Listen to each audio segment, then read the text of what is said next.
Good evening. Welcome to the show, everyone. Yes, hello. I know, we're here. It's happening. We're dealing with total collusion here. I'm David Sponheim, and this is America's Third Party.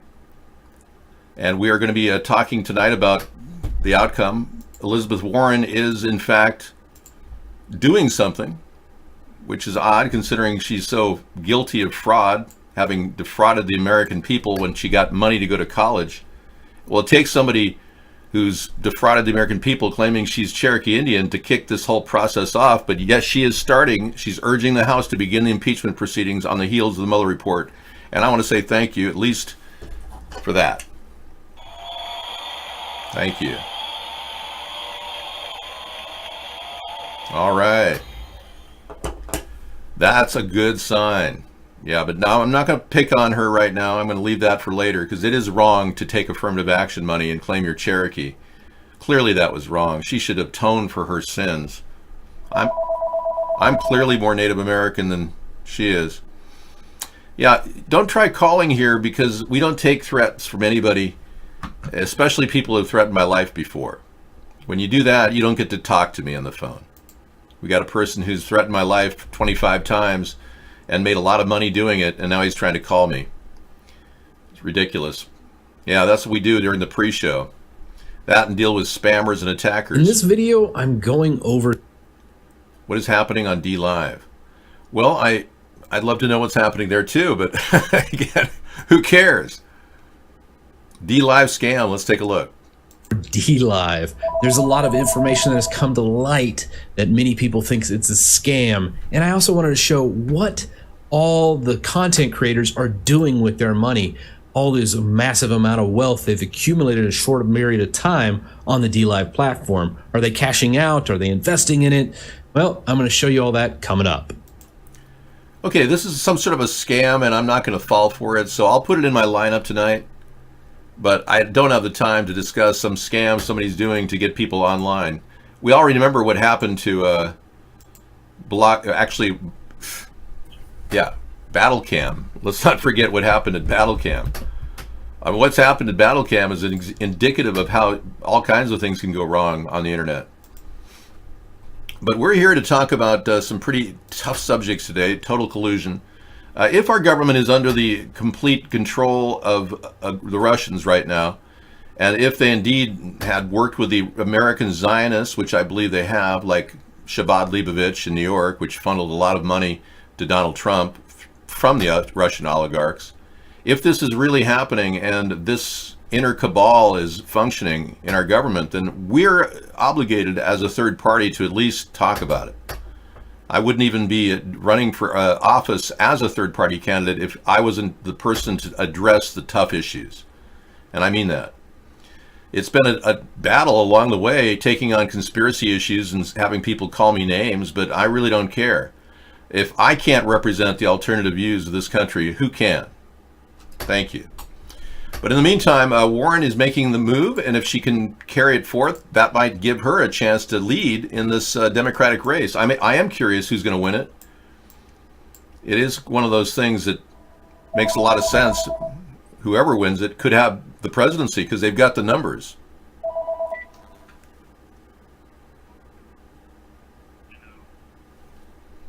Okay. Yes, Dano, can I help you?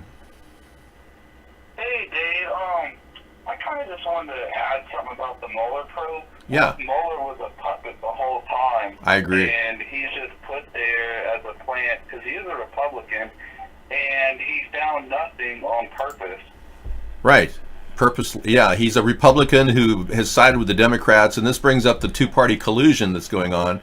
And they're working with big Zionist controllers at AIPAC, and all the people that funded Donald Trump's campaign from Russia. They're all working together. So we're talking about total collusion right now, stacking the deck against a verdict that would go in favor of America. The people need to see these documents. Redactions don't cut it. We need to see all the documents, period. The Roger Stone investigation being the reason why they redacted every single thing is just a smokescreen to give them a reason to get rid of all the secret information that could very well emphatically sway the American people. So we're being kept from the truth. That's really the sad thing. That either Mueller is an inside man and ended it on purpose, or William Barr ended it and told him to stop right in the middle of his investigation. That's another probability. I think that's most likely the case. Mueller, I do believe, is viable. I think that Mueller, remember, he's the guy that signed off on the 9/11 Commission report as being legit when we all know it was a cover-up. And at this point, Mueller's word is not golden. It's corrupted by his history with the Democrats, the Clintons, and Russian oligarchs himself. So things look very shady with Mueller, but Barr is definitely working on behalf of the Russians. He wrote a 19-page letter to Rod Rosenstein before any of the investigations started saying, don't look into obstruction. Like he was trying to stop the obstruction investigation at the beginning. We got knocked off by Google. They shut people down. Deneau got knocked off. Google processes these shows. We can use a Google number. We're just using a free system. It's not like we're affiliated with Google at all. So when you drop off of the call, it's because they're monitoring Google calls. This show is probably one of the hottest things happening in the world, and I'm not trying to brag. I'm in a very unique position because I'm doing this kind of organically every night without a script, without a staff of 50 writers. Fox has 50 to 100 writers working on every show they do. And I do a strong 5-hour presence on the internet because I think you need to know how capable I am. No normal person could do this on a nightly basis. It takes a huge amount of focus and commitment, and especially since we never made a penny doing it. So this whole show kind of built into what it is today, which is link sharing and talking about the news and fun stuff at night, videos that are cutting edge you wouldn't see in YouTube necessarily. A lot of things are being filtered right now.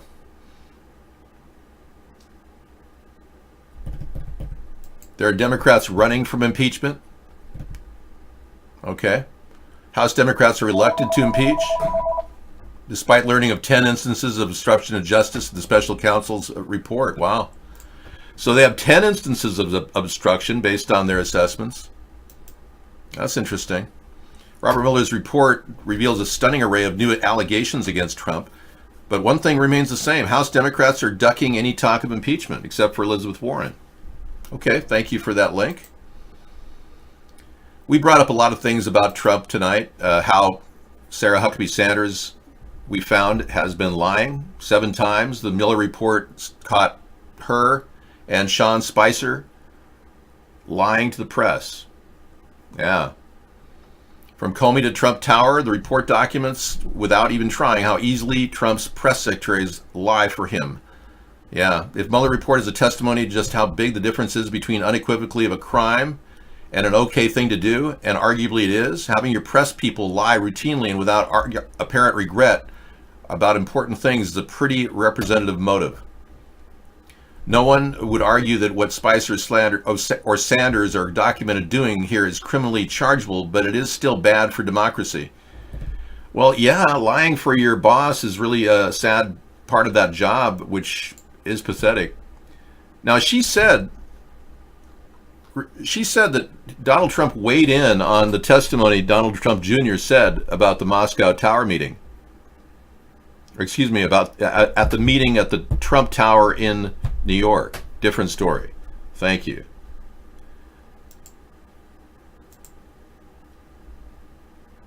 Right. And this is a sad reality that, yeah, there we go. She actually said the president weighed in on it when, in fact, that in and of itself is witness tampering. You can't weigh in on your son's testimony and have him flip from changing it about the adoptions of Russian children to wanting to get emails from Hillary, especially when Donald Trump Jr. met the attorney for Russia to end sanctions. That was her job. That was what she said she was there for initially, that her job was to end sanctions. So Donald Trump was meeting privately ahead of the election to end sanctions. If that isn't colluding with Russia, I don't know what is. Anyway, she's known to be a liar now, according to the Mueller report, and I think she should resign. I think everybody around Trump should begin resigning because it's going to be a feeding frenzy for the Democrats. It's like throwing some food out to people who are hungry for some action. You're going to get real response now. And I'm not talking about Ocasio-Cortez spinning off out of control with her mouth. I'm talking about some credible people like Dick Durbin, and others who are going to be moving toward Adam Schiff, moving toward impeachment rather rapidly. So we may be changing the Democratic Party. We may see the change of the Democratic Party under our feet in the next couple months, because they were tasked to start this impeachment process when they won the midterms. The American people did not vote for them to automatically just start, imposing more healthcare options and offering Medicare for all and all this crap that's coming out of their mouth now after screwing up Obamacare. We didn't really want amnesty for the illegal aliens. I don't think Americans voted for Democrats for that. So I think they're a little off in their assessment of why they got elected, but they better get on track because they got elected to impeach this guy. And if they're ready to do it, get on with it. And I can't think of a better way they're going to save their ass in the upcoming election. But they're already in a good position. If the Democrats try to sit tight, they may win an election against Donald Trump as he runs again to stay out of prison. They may, if they do get past the impeachment of the House, if the Senate moves in favor of Donald Trump, the Democrats won't win the next election. That's the sad truth. It could even be a third-party person that could win the next election. But the Democrats have this one shot of doing the right thing. Just like the Republicans impeached Bill Clinton in the House, they can impeach Donald Trump in the House. And if they do that, I think it'll state a huge amount about how they're changing as a party. I'm not trying to vilify people because they're associated with criminal activity in corporations. John Kerry was a guy that may have invested in Iran and went over there, violated the Logan Act, talking to them recently when Donald Trump didn't sign the treaty with Iran. John Kerry could be charged with a crime, but Trump isn't doing that. And nobody in the Democratic Party has charged Trump with violating the Logan Act. So everyone's kind of laying back and allowing this corruption to go on. That's why we're dealing with total collusion. Both parties are owned. Now, I believe that the Democrats back off of the impeachment process, cave into Pelosi, who says it's a waste of time, they will be owned by AIPAC and they'll be controlled. But if elements of the Democratic Party start kicking into gear, and like even Ocasio-Cortez is coming out really strong against certain core elements. Beto went hard against the Israeli AIPAC. Actually went after Israel. Beto actually went after Israel, which I think is a mistake. But AIPAC is really the culprit here. And they've been funneling money throughout this country in both directions, both left and right, for years. I was a California Democrat at one time. I don't have to be indoctrinated. I know when I see a guilty party, and Donald Trump reeks of guilt. Nope, no rumor. I'm not casting on Sunday. Tomorrow is Easter Sunday. We'll be having a show tomorrow, but no, I'm taking Sundays off. I don't think it's futile. I think there are a lot of people that'll wake up to the reality that a couple of stories have been suppressed. I think if the Republicans realize that Manafort hasn't even been given a second trial, that Mueller pulled it up short and allowed the plea agreement to go forward, even though Manafort had violated the plea agreement, that's something that's on Mueller, and that makes him culpable in prosecutorial neglect. That's a serious crime. Mueller may have not purposely investigated the money laundering to avoid that in this case, to stop just short of the real nitty-gritty. It's like he went all around a circle and got herded up all the criminals, 40 indictments. But I think Roger Stone is innocent, by the way.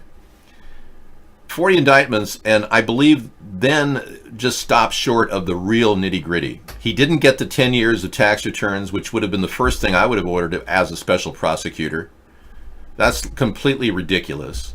Making Mueller a complete shill automatically. I've said that for over a year and a half now. Mueller is dirty, yeah. I believe it. I believe they've had dirt on Mueller. I read stories from the alt-right about that. They felt that Mueller was dirty. I think he is. And I have interesting input here from guests that come in anonymously telling me that they worked with Mueller and that he was giddy from all the money he was making, $30 million. Apparently, a lot of these people get bought pretty cheap. And that's the problem with our government. You got a lower tier. You got a lower tier of bottom dwellers at the very bottom that'll work for $60,000 a year. Then you've got your upper tier that need at least $50,000 at a time for to do things and fix things in the government, who'll flip votes just for money. And then you got your upper tier, the Clintons and the Trumps, who are using all their power to monopolize and take personal gain from their jobs. So for the most part, politics in America is about profit for most of these people. They're in it to make money for themselves. That's the number one premise I function under. Are they really here for their constituents? Are they really concerned? In the state of Bernie standards, Vermont, Bernie hasn't really accomplished anything from a standpoint of fiscal conservancy. He hasn't stopped Wall Street. He hasn't stopped the excesses of ridiculous, wasteful governments. So it's Vermont and Bernie is kind of like a little niche in the world that he can hang out at, but he's not effective. He hasn't proven to be effective. Even as a socialist, he's kind of a joke because now he's in the 1%. Well, yeah, Mark taking money to stop the show, doing the censorship thing, and then vouching for T. Rucker, claiming he died, and then crying. And now we know T. Rucker's alive. All of that makes you wonder what kind of a group that we're dealing with here. If they're willing to sell their country off, which I've been trying to help save the country, and they're willing to take money to stop me. They're that easily viable, then you can only imagine how people in politics are. Even worse. Sure. What's going on? No, we saw him. He was broadcasting 2 days ago, or like 2 weeks ago. He went on. He made an appearance. Now, somebody said they were playing an old video of him. I don't think so. But again, with scientific scrutiny, we did find out that the name was bogus at the funeral home. That was something we got.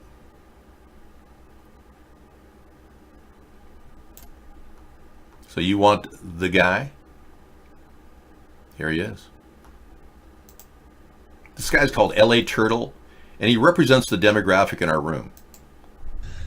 Hey, do you ever wonder, like, what is going on? I mean, like, do you ever, like, wake up or do something and you're just like, what the fuck is going on?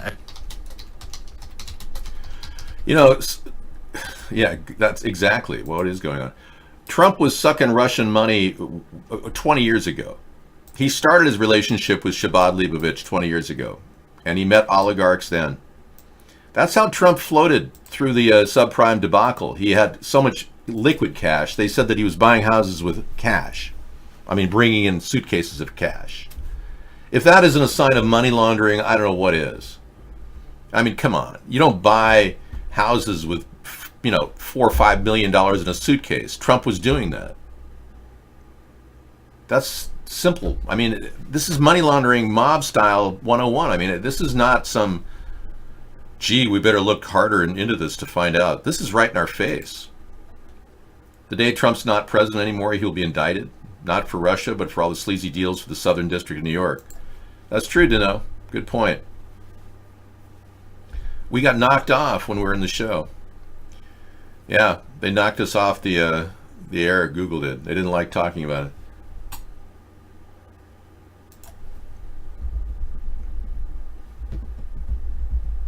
I don't know if there are more international businessmen invested in Russia than in any other countries. No, I don't believe that. That's like Trump saying that the Commerce Department says that doing business with Russia is good for America. There's no evidence that any study's been done. Not at all.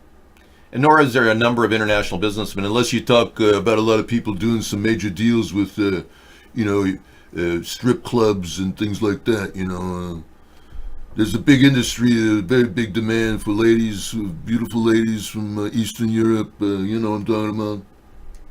That's the kind of business you're talking about.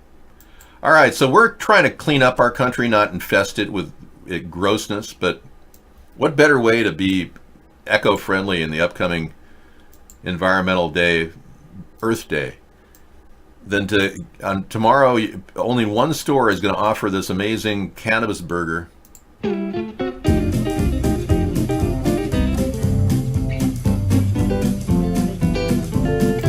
Carl's Jr. is set to become the first major food chain to roll out a CBD-infused menu item. The Rocky Mountain High Cheeseburger Delight consists of 2 beef patties, pickled jalapenos, pepper, jack cheese, fries, and CBD-infused Santa Fe sauce.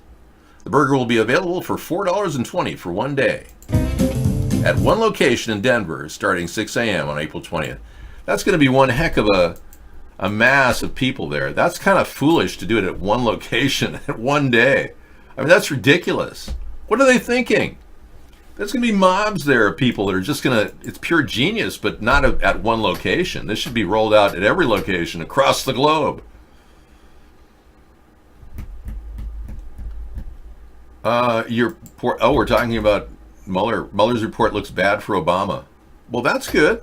Yeah, I'm still fighting for you guys on the alt-right. I know that you have a lot of dirt on Obama and Clinton. 2 years of investigation, thousands of subpoenas, hundreds of warrants, and witness interviews, the special counsel confirmed that the Russian government sponsored efforts to illegally interfere with the 2016 presidential election, but did not find that the Trump campaign or other Americans colluded in those efforts. We also know that, obviously, from the various examples shown in this report, that there were different ways in which the Trump campaign...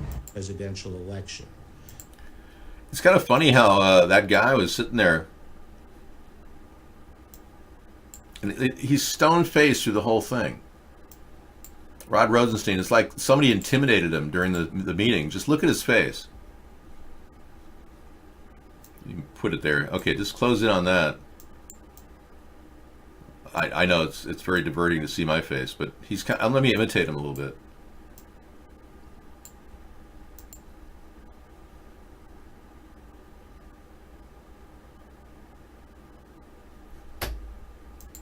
I don't know what's going on. It's like he's on some sort of a pain med or something. If Barr's intimidating, I wish him luck. He's going to have to answer to why he wrote a letter to this guy who's standing next to him with a, stone-faced, cold face, 19-page letter asking him to not investigate Michael Flynn, who was a known Russian agent. So William Barr is on record having written that letter. I'm going to keep harping on it because it clearly implies that William Barr was trying to help the Russians at the very early stages and not moving on obstruction. Oh, is this what it's come to?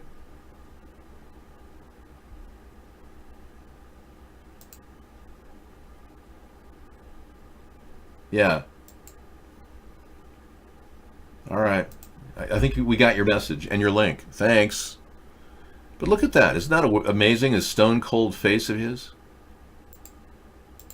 Just kind of bizarre. Anyway, I should play that on a loop, really, when you think about it. Oh, you can slow it down. Okay.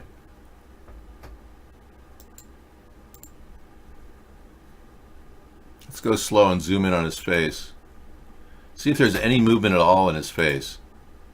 I believe we may be dealing with a robot. It's in slow-mo at 25% speed. But you can see clearly he's completely focused on what's happening, I believe, on his hard drive. I was told not to talk. I'm not allowed to say anything. If I say something, my life is in danger. I can interface. I am capable of interfacing with him as a robot. I don't know what to do. I got to change my Depends underwear, and I'm not sure if anyone knows that I crapped in my pants. I mean, look at this guy. He's still focused in one direction. Oh, we got a blink. We got a blink. Wow. Da-da-da. That was the most expression he had in this entire period of time. Thank you for that link, Mad Dog. You're awesome. Boy, you really know how to show total collusion. Boy, thank you. You're traveling through another dimension, a dimension of both sight and sound, of both things and ideas. You've just crossed over into the Rod Rosenstein zone, where nothing is true and nothing is false. Everyone is controlled through money and leverage. Where you're backing AIPAC and all the Ashkenazis that supported you, but you realize you look like the guilty party. Read my lips. No new taxes. Barr omitted at the military. Yeah, I don't want to go there. Yeah, this is... I think if they're going to go ahead and go after the criminal Democrats, you Republicans better get on with it. Because I haven't seen one attempt by Donald Trump to prosecute Hillary Clinton. Not one. But I can cite all kinds of weird connections. There is a mention of the PP tape right here. There it is. Report says there is a reference in the article to the PP tape, but it wasn't an investigation, which means that Mueller may have overlooked the conflict of testimony between the bodyguard and Donald Trump. Yeah. What can they do for you, Mr. Gorbachev?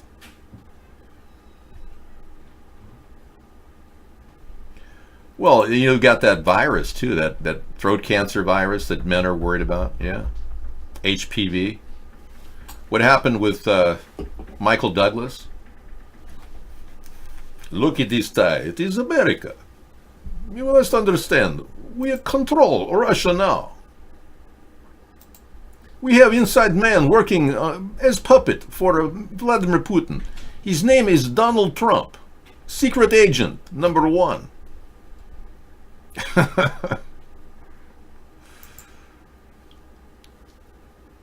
It's not, no, nothing's fake. The dossier is real. It's 85% real. Yep. There's a nude selfie that's completely real. Robert Mueller collected a nude selfie as evidence in the Russian probe. We've got that article. Yep. And let's not forget Oleg Yarovinkin, who literally handed over the dossier. Hi, Sarah. How are you? You're here. Good. This guy passed away the day he handed, or right after he handed the dossier over to Christopher Steele. He was killed. He had a heart attack. He probably had the heart attack gun hit him. I'm sure that they have their version in Russia. You're a drag queen? You don't seem like a credible person. I'm going to ban you. And we're going to activated chatters only for the remainder of what Sarah's on. Thank you. We appreciate that. No, he was not a fake KGB agent. No. Calling me a dumbass. Well, we'll ban you for now. Thank you. He doesn't need to be in there. Nope. All right. That's kind of a bummer. I think we need something a little bit more uplifting. I know. I'm uplifting. Yeah, but I'm just wondering if we have...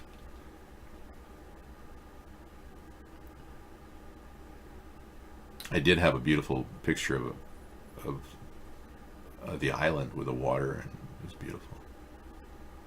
Okay. But that's, I guess, gone now. Hey, have you seen my new idea for the Notre Dame Cathedral? No. I'm thinking of putting, you can watch it here. This is the burned out area.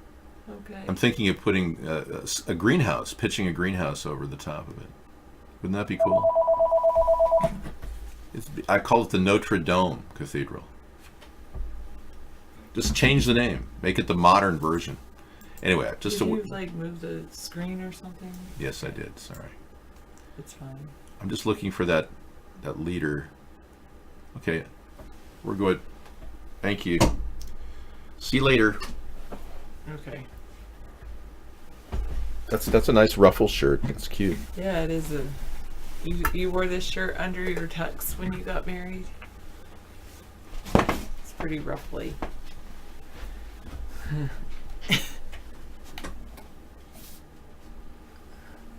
I don't know. Someone will rebuild the cathedral.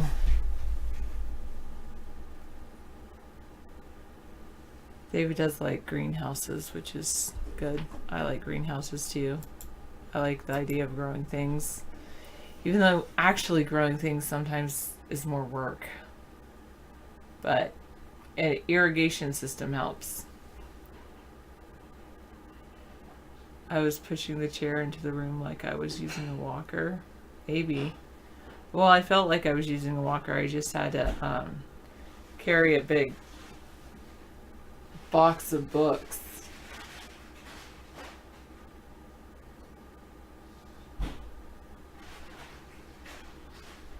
I understand why schools demand children be vaccinated, because if all children weren't vaccinated, there'd be a much more likely incidence that kids would get serious diseases. And I know flus and colds go through schools really quickly, and then if it's something much worse that can cause kids to die, that would be worse. My reality: complex simplicity. No Bengalitis. No, never. Our state does not condone corporal punishment. Our state, it's illegal for teachers to do corporal punishment in our state. However, however, parents are still allowed to engage in corporal punishment. I did not realize that, Ben. If you say so. I like my life. I have a very great life. For the most part. But I didn't realize I was into gardening, but I have gotten into gardening recently. I'm definitely a green person, but more about my big part of being green is waste reduction and recycling. Okay, well, thanks. I think one of the things about me is I like to listen to what you all have to say and restate what you have to say. Isn't that like the how to win friends and influence people trick?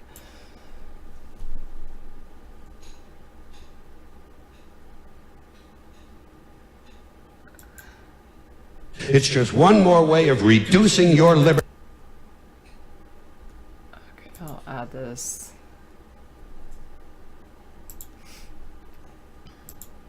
Hello, maxed out credit.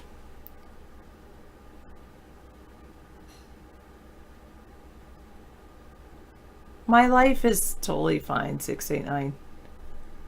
Your classroom. 1 white card equals 1 piece of candy. Green card, warning. Yellow card, silent lunch for a week. Blue card means 1 day in school suspension. Red card, office referral.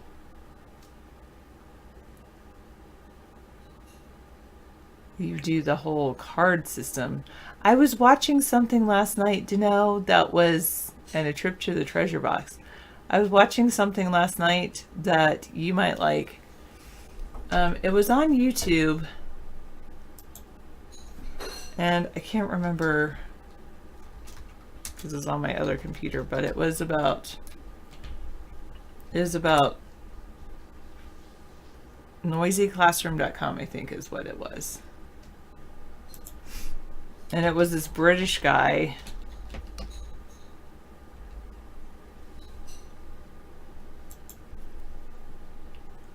Oh, here it is.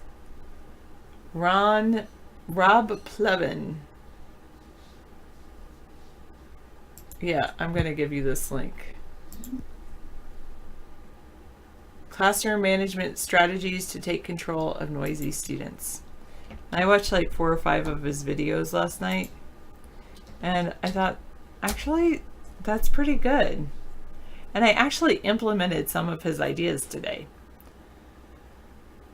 which I'm trying to do. Like, don't invite kids into the classroom if they're noisy. But and he doesn't not invite them in, but it's like you first, they're always noisy in line if they're a noisy group, and you go in and you like talk to them, how was your day, blah blah blah. But then they're like, okay, class, I want you standing right behind each other, one shoulder to the wall, facing forward silently. And then you're like, oh, and if I put people in the front of the line, that means everybody take a step back. Everybody take 5 steps back. All right, you can go to the front of the line. Ooh, you can go to the front of the line. And then you just, no, screaming never works. And he talks about what not to do and why not to do it, which was really good. And I think that what works for one person isn't necessarily what works for everyone, but I don't think screaming ever works. That might be true, Misanthropy. You'd throw chairs if you were a teacher? What? That just shows that you don't have any control. And then they all, like, you might have them under your control because they fear you, but they kind of, like, don't like you. And students don't learn from teachers they don't like.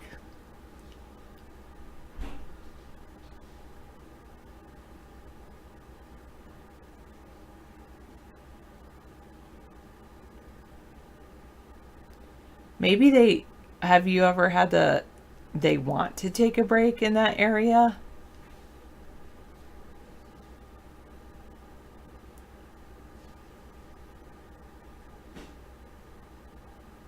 Yeah, I've heard that a lot of people do that, Misanthropy.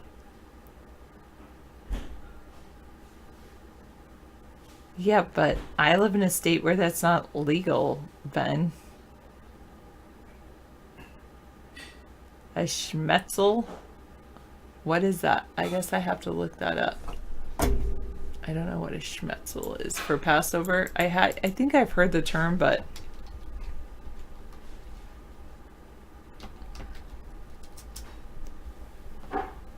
what's a schmetzel?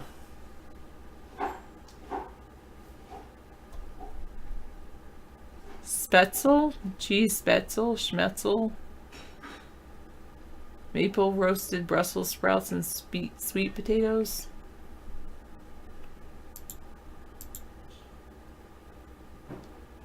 Creamy chicken, bacon, and Brussels sprouts. Schmetzel.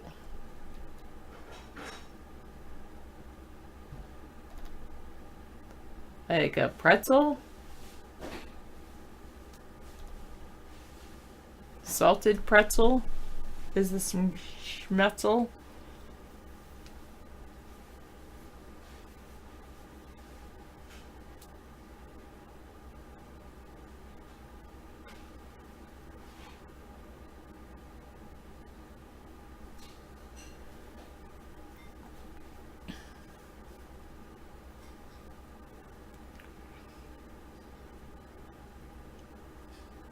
What? Okay, I guess I'll stop Ace Fade. Oy vey, sir, please. I don't know. I guess I'm not Jewish.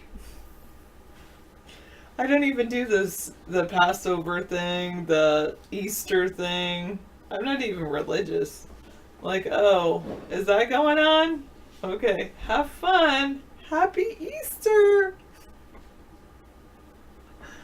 I kind of look like an egg or whipped cream for an Easter thing. Yes and no. I think small is beautiful and size does matter. It all depends. I think, look, when I'm thinking of all the stuff that people have, less stuff is better. It's good to have good clean lines.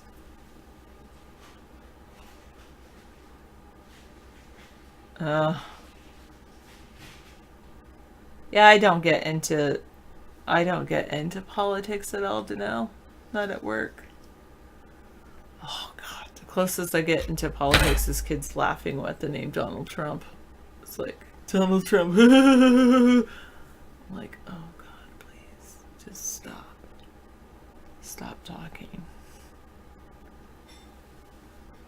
I have learned that I prefer freezing and not talking. Then I'll deal with things on my own.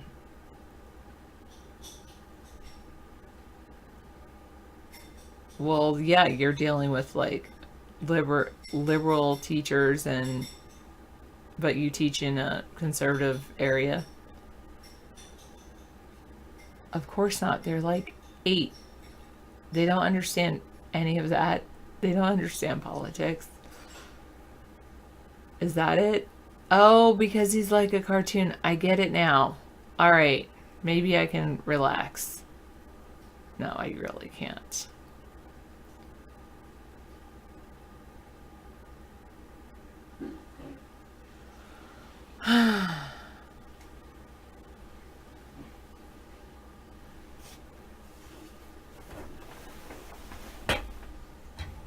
Maybe.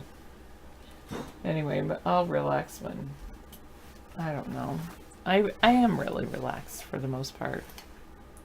I say for the most part, because, you know, there's always that part that's not.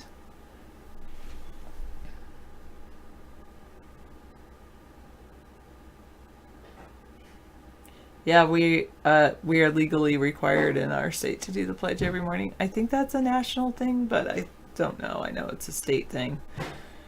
But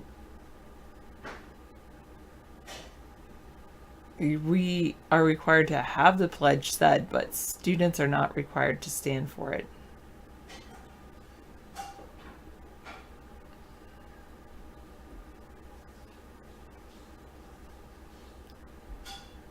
That's a federal law that they're not required to stand for it because they have freedom of speech. But students that I teach, it's like really young, the ones that I teach that don't stand for the pledge, it's more of a, my grandparents or parents told me not to stand for it. They don't have any, it's not like they can't explain why they choose not to stand for it themselves.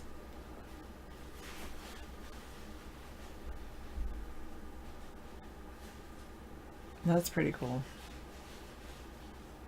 No, I've never had anyone, fortunately not. I've heard about that in other classrooms, but that hasn't happened in my classroom. Well, that's different, Mikhail, especially if they're, yeah, it's different if they're physically incapable of standing. Oh. Up and over. Oh my goodness. Elementary, yes. That's my, yes, exactly, Dino. Yes.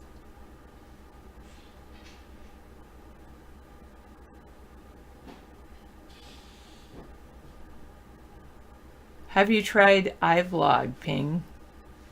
Ooh, Igloo?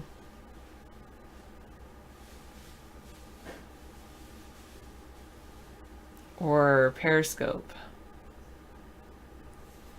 Here, I'll give you our Periscope one. You might want to try this to watch the video. And then you could do the pop-out chat just for if you want to interact in the chat room.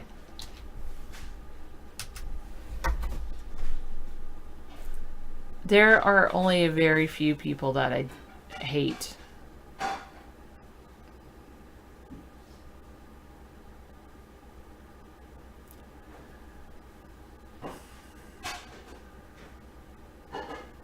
I try not to pass judgment until I meet people in person. Well, that's nice. Math up to 12th grade, science up to 8th grade. Nice.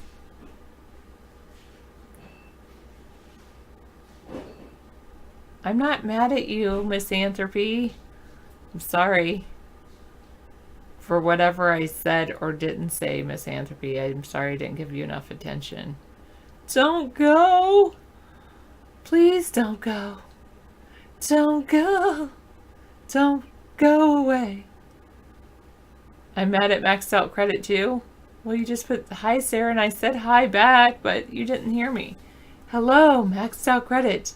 How are you? Are you still taking a ton of medications? No, they're not. And never will be, as far as I know. To know. And maybe if I have anything to do with it. No, I'm just kidding. No, I'm not really.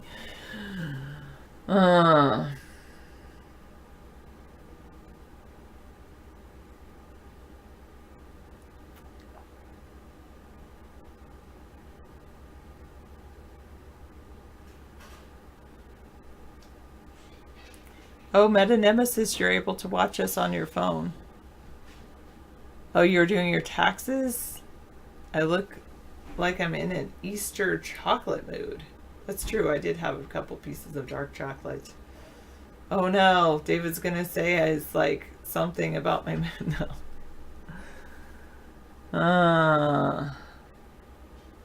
You're doing some kind of tracking bengalitis? Uh-oh.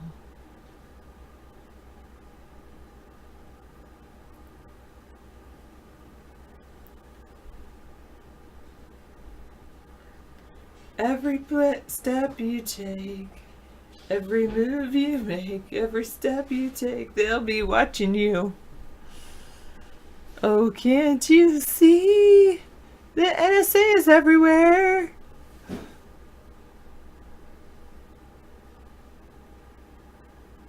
Yeah, Ghost must be busy doing some coding. It is like a pirate fluffy shirt. It's like my whipped cream topping shirt. I know. It is. It is. Mikhail. No, not that I know. Shall I unban him just in case?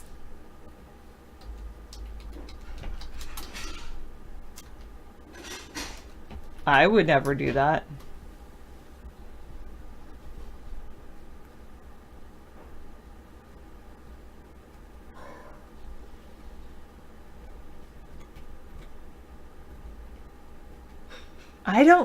I'm not saying he was. As far as I know, he wasn't banned, but thank you, maxed out credit. You know what was so nice? I went to that, through the KonMari cleansing thing, at least at my house. I still have to do it at school, and it's just crazy because I was like looking at all my pencils today trying to sort them. Anyway.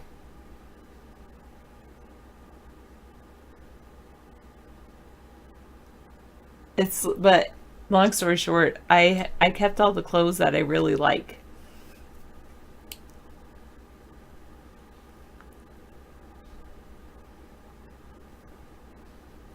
You should give her a bath. Find the soap that smells really good and treat her to find some bubble bath that smells really good.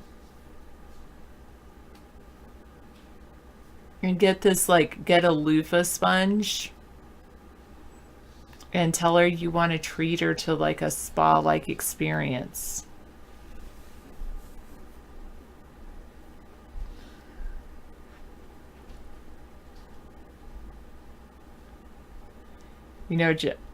Japanese honey girl can't tell you what you do. what to do. Well, I like the whole idea that she's organized, but she doesn't like paper, and I'm like, school is like all about paper. It's like so much paper. Oh, I'm sorry, Meta Nemesis. You're at a Sonic with your dad. Hi, Meta Nemesis's dad. Hello. I don't know your name or Meta Nemesis's name, but he's a cool dude. I like him.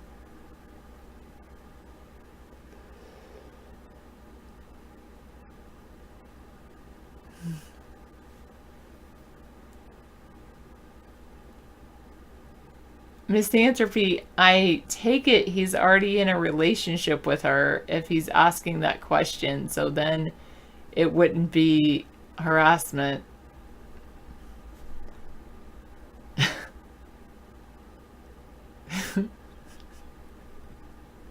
What do you mean I pretend to like a lot of people? Okay, there are some people I pretend to like, but I generally give people the benefit of the doubt, and then it's only when I meet them or they say certain things then I don't like them.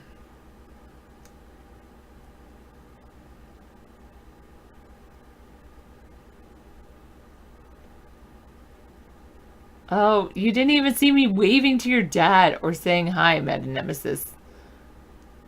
Or Meta Nemesis didn't get that because he's not getting audio. Oh. Let me know when he does get audio so I can do it again. All right. Yes, that's true.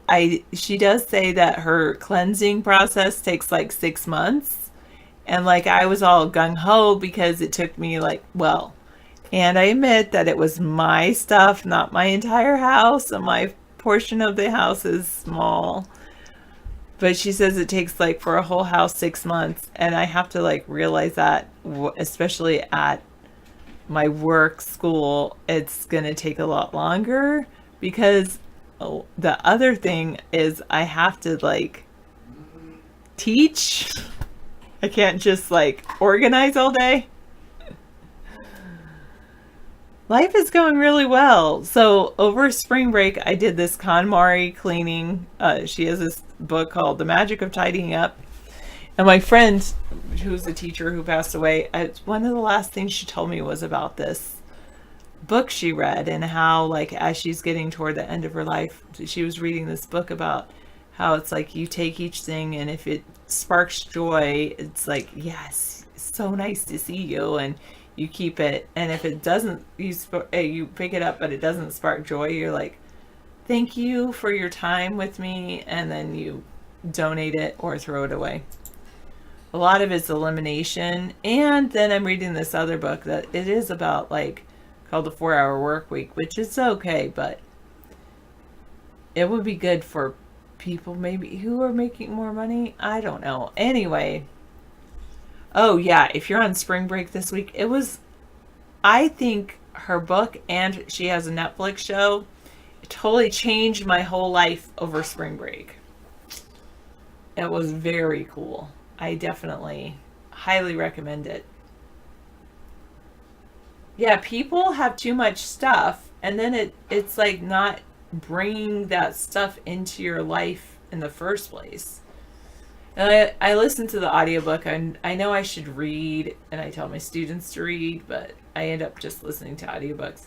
I have been reading too. Like, I just finished a book called The Culturally Responsive Teacher and the Brain by Zaretta Hammond. And it was interesting. I really do like the idea of neuroscience, understanding how the brain works more. That's pretty interesting. Throwing away half your stuff is wasteful. Well, most of my stuff, 80% of the things, I would say half. My clothing, half of it I donated. I didn't really throw away. I only threw away actually 10% because I either donated or recycled.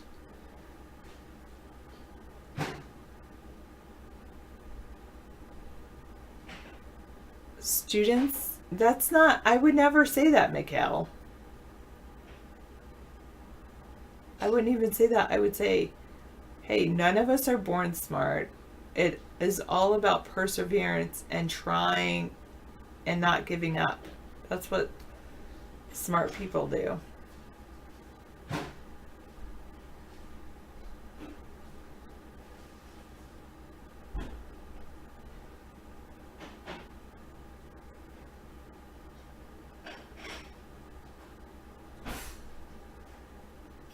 Well, I don't think that's true, Mikhail. Okay. Oh, you gave your twins your nephews, right? It's Easter. You gave them chocolate bunnies. They microwaved them and made chocolate soup. Yeah, Max Out Credit says you spend the first 40 years of your life gathering junk and the next 40 getting rid of stuff. Well, I was in the 41-year mark, so now it's time to get rid of stuff. I have always just, I've always kind of been a minimalist and tried not to collect too many things. So I haven't spent a lot of money on stuff. But now I think I might spend money on experiences. Yay, Meta Nemesis. Good.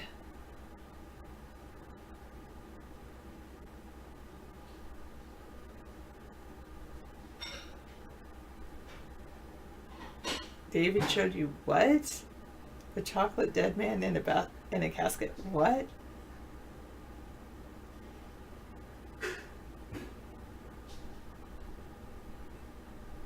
Oh yes, conservative for life. Hello. Sorry I didn't say hi to you. Yeah, I hope everything's good with maxed out credit. You were in the country making fires and relaxing. Oh yeah, you were out in the countryside. Do it now, conservative for life. There's no time like the present. You've got an entire closet filled with children's toys and board games. The sooner you donate them, the sooner they will spark joy for someone else. Ooh, you could give them, are they all new? I could take them. Actually, I would take them to give to somebody else. I've got to make a basket, and I'm going to make it full of like family game night stuff. That's my plan. Highly inappropriate, Mikhail. I know, huh? Let me think about that.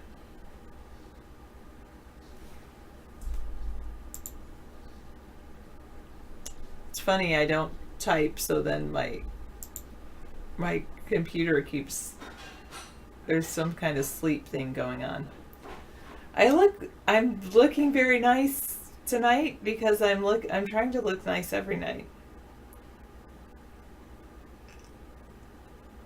Maybe. I do have my hammock in my car.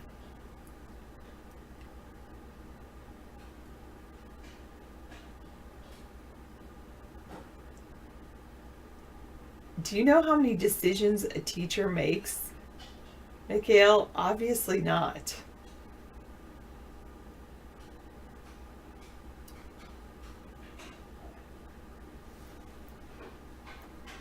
Is there something special happening? I don't know. Easter? No, not really. Today is like any other day.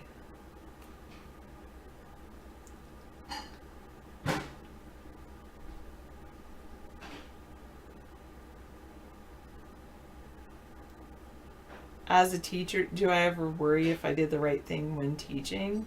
Sometimes, like, am I helping this child enough? That might be it.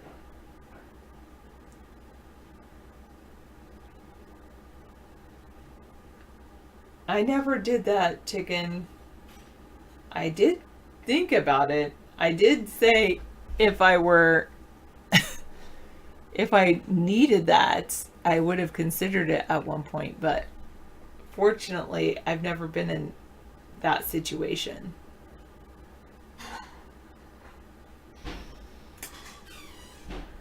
Well, if it were, I wouldn't reveal that maxed out credit, but it's not. Or is it?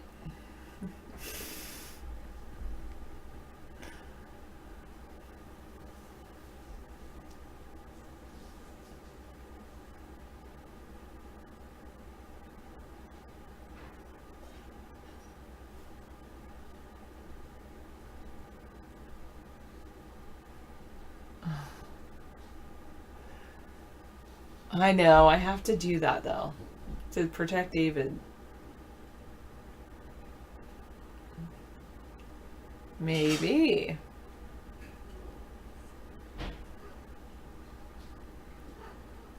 Oh, do I hear a kitty cat behind the green screen?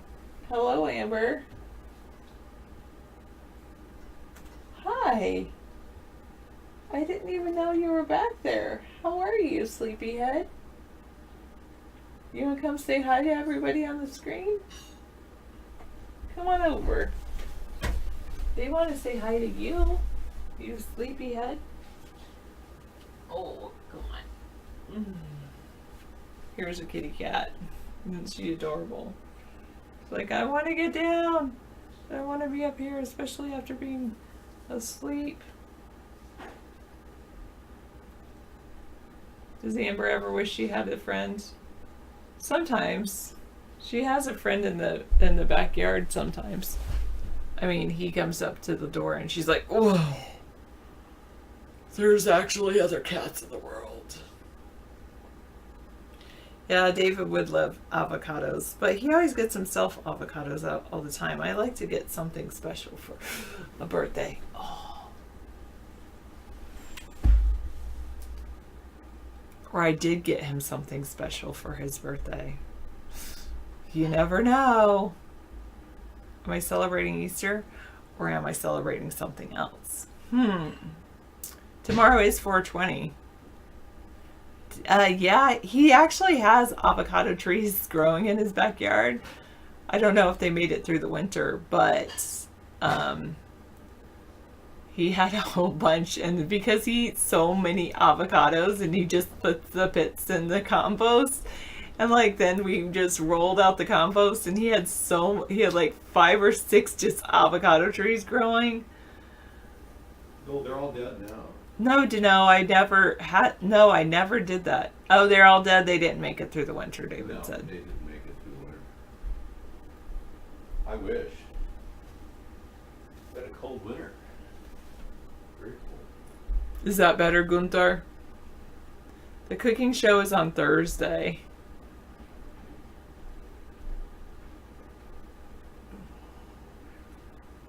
I know.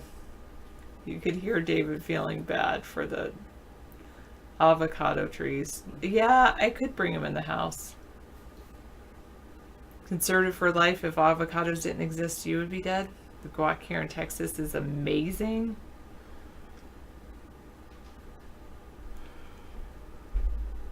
Just checking, are your shoes on? Oh, yes. Let me kick them off. I'm so sorry. No, that's okay. It's just that time of year. What's this? Another one of those cleaners? Oh, yes. Those are cool. I think it's not your shoes at all. It could be this one. I don't know. Looks like my shoes. Yeah, I think it's my shoes. I'm pretty good usually. I must have done it somewhere earlier. Okay, we're good. Oh, goodness.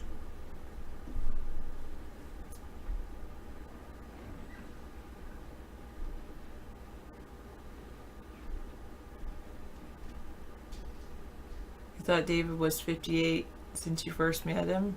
Are you stuck in a time loop? Have you only been here for a year? When did you first start coming here to our chat room? Maybe it's just been a year, Misanthropy. Yep. Or has it passed? Maxed out credit. No, I'm just kidding. I know, everybody's trying to figure out when David's birthday is. You've been here for 3 Christmases and you've always thought David was 58. You might be stuck in a time loop. I really felt like I was stuck in a time loop today. It's like I experienced some deja vu.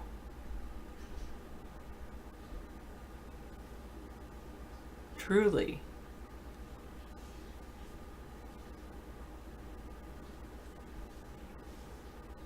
That's what your bet is on, max out credit?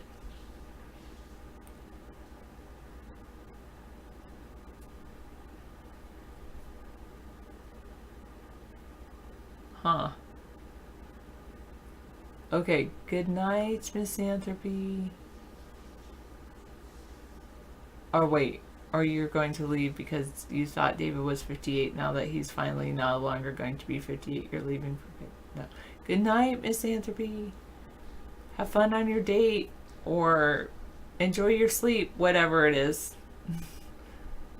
Whatever your evening brings, I hope you have a great evening.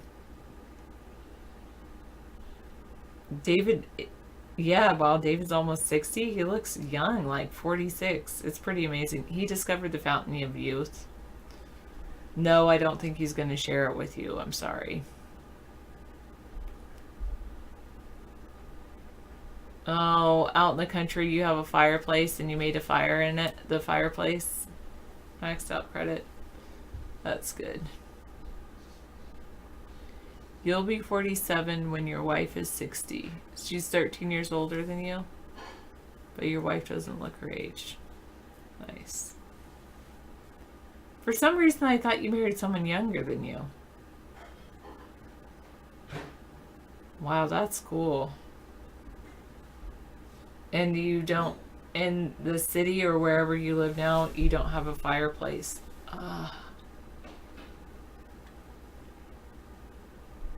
Yeah, that's true. With David and I, we're both looking young. Looking young. David and I, you wouldn't think we were that far apart unless I told you. Yeah, I should tell David that. That would make him feel better than me. Because of Ace. Hi, Zellfire. I am doing really well. Conservative for Life has a fireplace and only uses it once a year.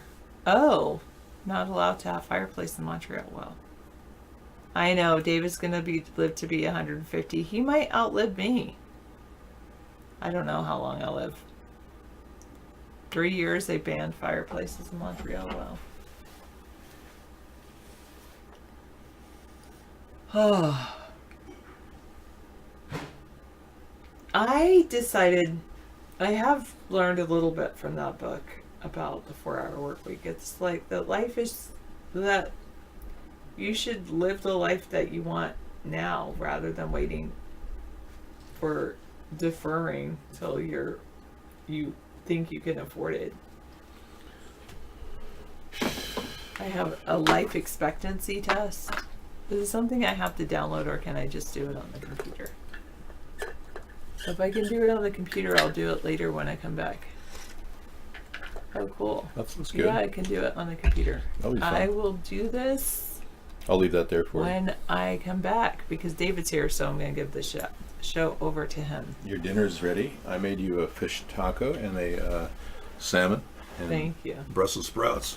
The audiobook by Marie Kondo was read by an American, so it had no Japanese accent whatsoever. Oh, that's cool.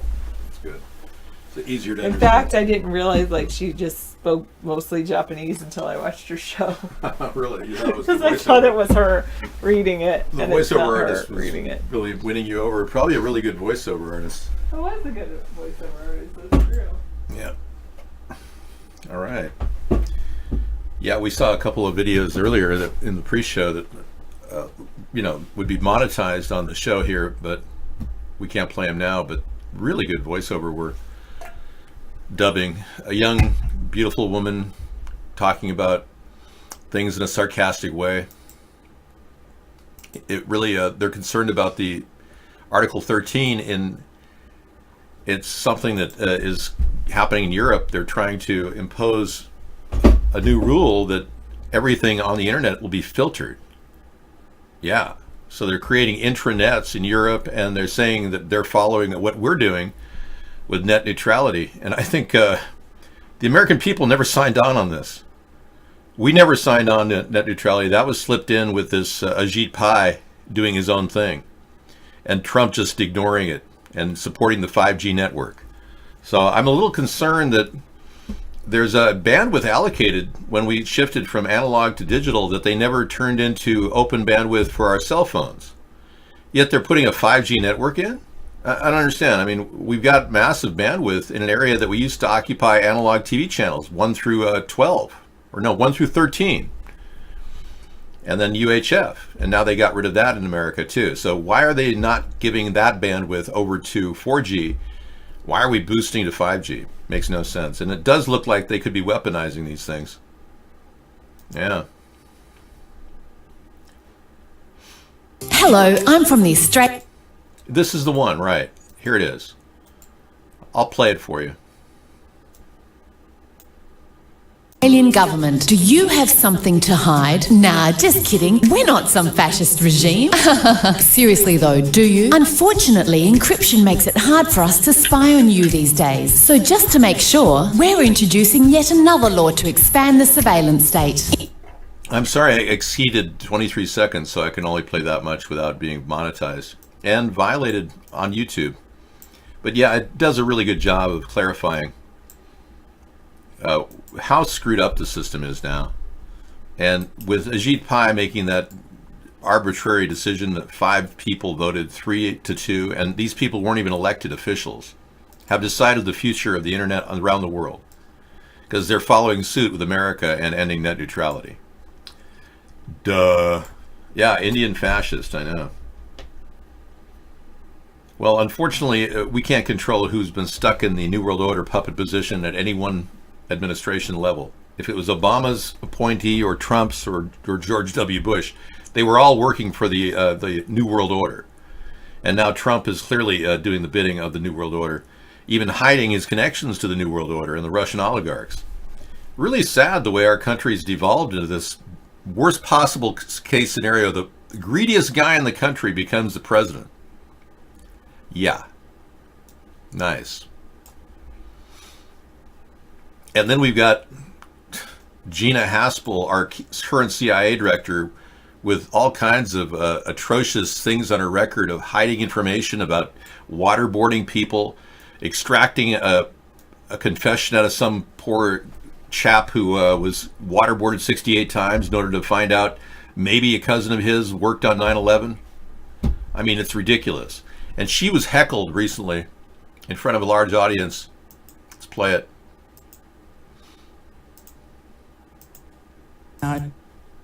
Tells from the streets of Moscow or Tehran, those are classified.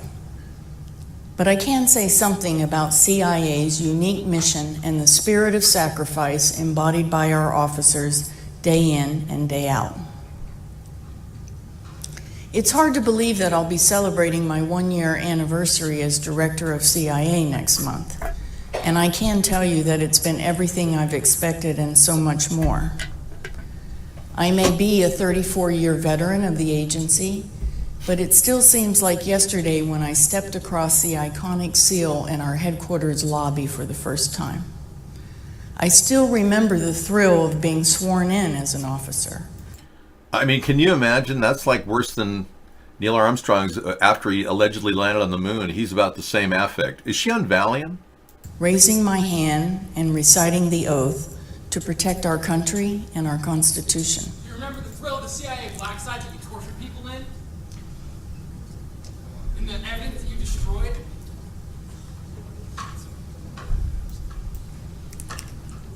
Tell these young children. Tell them who you tortured. You know their names. They're still in Guantanamo Bay.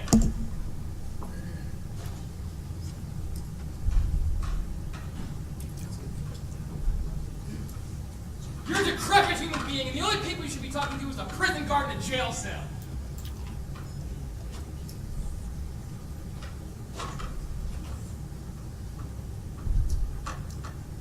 I'll continue.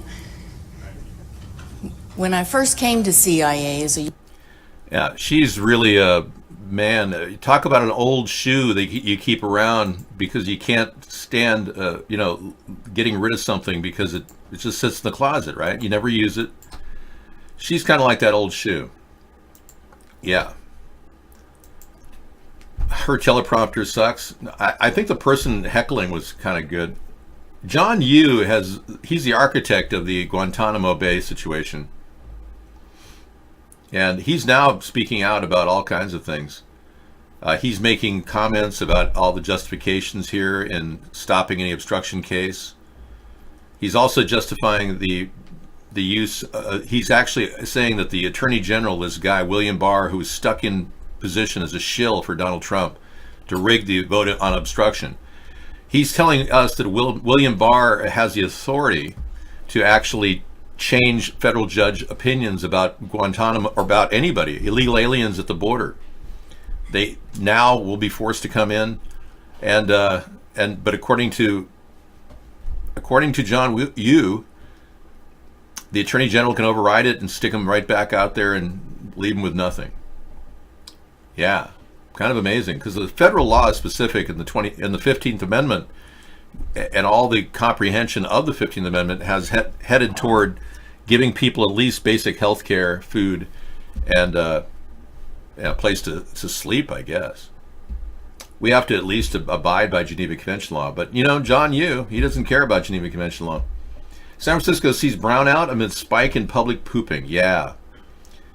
Yeah, there's a big problem in San Francisco. Let me go there, show you what that's all about. Yeah, it's kind of a bummer for people to have no place to go to the bathroom, and the Democrats haven't put in porta potties. So what do they expect these people to do?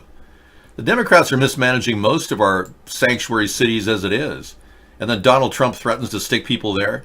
It's crazy. A typical day in San Francisco, strung out on some drug he bought on the street, and they create Poop Patrol to battle human waste. So let's go to that video. Yeah, it's just not playing. The dubbed doo-doo capital of the country, Fox News.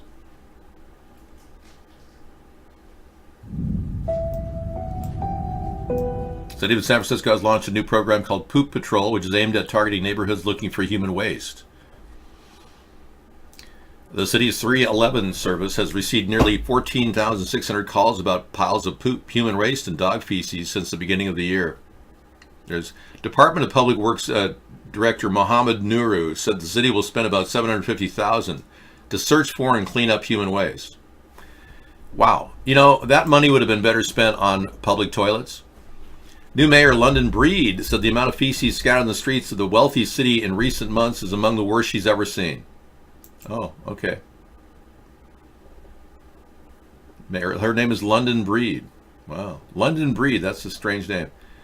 We have the data that shows where most of the complaints are for the poop cleanups. The goal is to make sure we have a dedicated team and they're focusing on those particular areas that we find problematic. What about just putting in toilets in the areas that are popping up on your demographic app? There's an app that tells you exactly where the poop is. You can take a picture, hit the button, and it goes right to City Hall. You know, say you're a tenant or a landowner, and you're looking in front of your house and you see piles of human waste. I mean, you got to wonder if your property values will eventually go down, you know? It is like Calcutta. Yes, and London Bread is going to help. That is very good. Very good. Yes. I am sure she will help, much like they do in Calcutta. They should dig a large river through San Francisco and call it Ganges too, where people can defecate in the river among many of their dead people decomposing.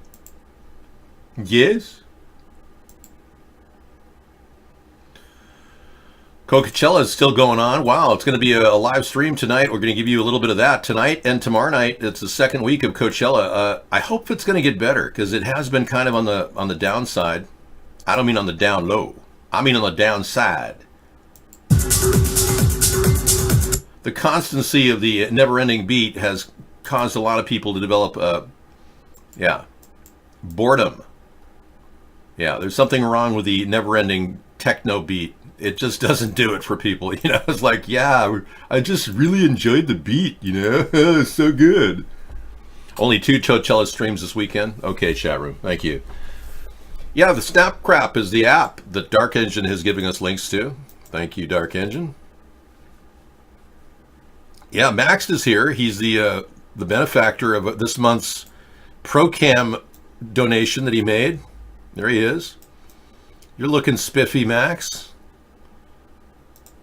He's the benefactor of this month's ProCam donation that he made. Look at those glasses. Those are high-tech glasses he's got. That's cool. You know, it's too bad you can't smoke marijuana. You could get really high behind those glasses and no one would know. Those glasses, those are high-tech glasses he's got. That's cool. You know, it's too bad you can't smoke marijuana. You could get really high behind those glasses and no one would know.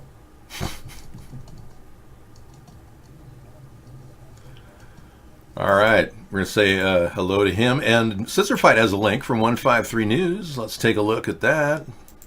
Hello, I'm from the FCC. We know you love the internet. That's why we've been working hard to fuck it up and replace it with a new online experience, the Shitternet. To bring you the Shitternet, we're getting rid of the fundamental thing that makes the net awesome. No, not porn. Net neutrality. It's what made the net truly free and open, giving a voice to the silenced and sparking innovation, education. I'm sorry, we cannot play past 23 seconds of this particular piece without ruining our chances of ever broadcasting again on YouTube. Yeah.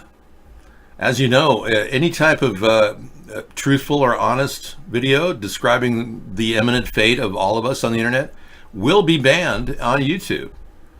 I hope you realize we're on very shallow ground here with these, yeah. I'm going to play them later. Thank you very much for giving them. I have to really be careful because the other night when Anita was getting banned from the show and she came back under another name, she somehow complained about one of my videos. They pulled it completely off of the internet. And it only had like 7 seconds of the New Zealand, you know, that clip that the guy picks up on the way into the New Zealand shooting? He doesn't pick it up. He sees it and see it on the video, and then he comes around and he picks it up on the way back. Why was a clip sitting on the ground in New Zealand in the shooting? You know, when I say clip, I really mean magazine, because the correct word is magazine, not clip. Thank you for all of you gun enthusiasts. Spiritually, politically. I'm telling you, you're going to see an uprising in this nation. He's going to tell us, and he's told us many times, syphilis is invading rural America. Wow. Just when you thought you had all your STDs under control, wham, bam, no thank you, ma'am. Yeah, it's come back. Rural populations tend to have less access to public health resources, less experience with syphilis, and less willingness to address it. The executive director of Choices Medical Service in the clinic in Joplin, Missouri, is giving people some heads up on all the things they can do with their syphilis. Rapidly growing number of syphilis. I think Oklahoma has the highest number of syphilis cases. If you are in Oklahoma, you better get checked up, just because, you know, you may have, who knows? I mean, I'm not with you watching you at all times, but the NSA is. Here's a graph that we can look at. As syphilis spreads, Missouri cases gain ground. Really? Okay. Across Missouri, the share of cases outside the major metropolitan areas of Kansas City has grown. Look at that. Wow. Up, up, and away with a syphilitic prostitution. Yeah. Grappling with a jump. Rising of syphilis. The myth of syphilis. The myth of Sisyphus. The Sisyphus of Sisyphus. That's pretty intense. Oh, and look at all those counties just getting all colored in. And we haven't even brought up herpes, you know. Thank you, U.S. News and World Report. You say fraud, I say truth. You say fakery, and I say we are fools. Fooled. Oh, yeah. Facebook says it's uploaded email contacts of up to 1.5 million users. Can you believe this? You know, they give away 164 million impressions, Facebook user impressions, like contact points, to Cambridge Analytica, which then used it to help Donald Trump win against Hillary Clinton with Russia's help. Facebook Inc. said on Wednesday that it may have unintentionally uploaded email contacts of 1.5 million new users in what seems to be the latest privacy-related issue faced by the social security. These are all the people that changed all their names and passwords so that they wouldn't lose their data in Facebook, and they were safe. Let's just go ahead and monopoly bust Facebook and make Mark Zuckerberg the poster child of greed that no one should ever become. Please, thank you, America. Let's give America back to Facebook. Yeah, or give it to those twins that developed the idea originally. You know, they could probably manage it better than Mark Zuckerberg. Those twin guys at Yale. You know what I'm talking about? Yeah. What are you commenting about me now, Drag King? You come in here, you pick on me every night. I don't know what it is with you, man. You should talk about the important things of the environment. That's your niche. Every time you get sidetracked on transgenderism, it starts to go downhill for you.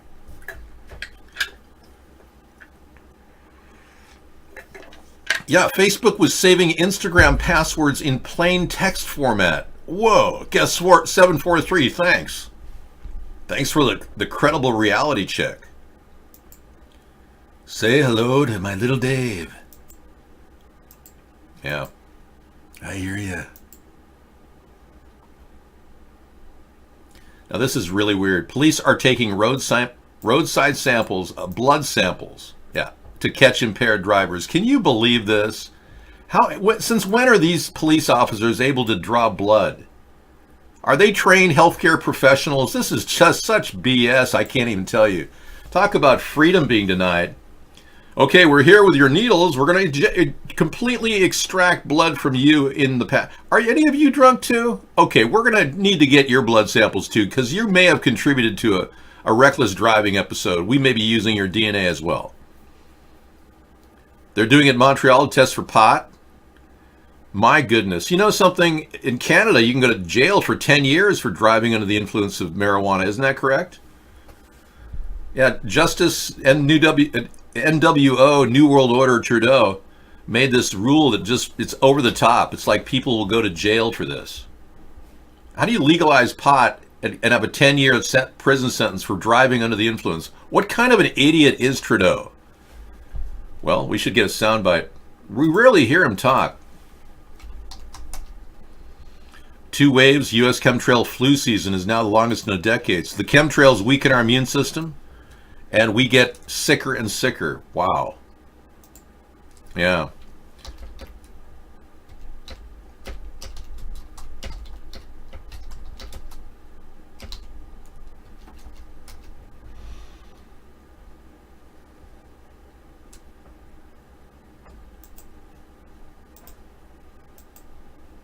Trying to figure out why his country doesn't like him. Funding for psychiatry and mental health services have been grossly underfunded compared to the other areas of healthcare. Of particular concern in this area are services to minority populations. Most of the public services in this area are available in French only. It is only in the last 10 years that we have had a group dedicated to trying to help the English population in this area.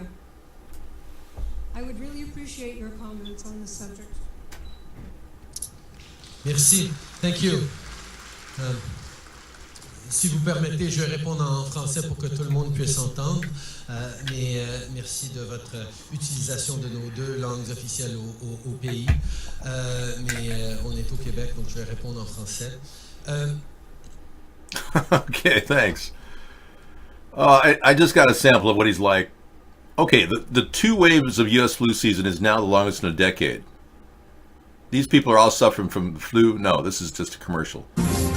So, the Mueller report found no evidence of Trump collusion. There were no charges of obstruction. But oh, please. Don't give me Fox manipulated news. We don't need that. Thank you. Okay, we've got something of a Perth now about the Trudeau is a poser like Chelsea. Yeah, I agree. He's taking time bags. He's black? Really? I heard he was the son. There's a conspiracy theory that Trudeau is the son of Castro, Fidel Castro. I think there's a solid bit of evidence to suggest that's possibly true. Look at a young, I'm talking very young Fidel Castro, and look at a young Trudeau. Tell me there isn't a similarity here. I mean, this is kind of one of those conspiracy facts, really, when you look at it. Oh, it's very dark. Yeah, check it. The young Fidel Castro and the young Trudeau. Look at that. Wow. Talk about similar. Wow. Isn't it amazing? And his mother was visiting Fidel Castro during the time he could have been conceived.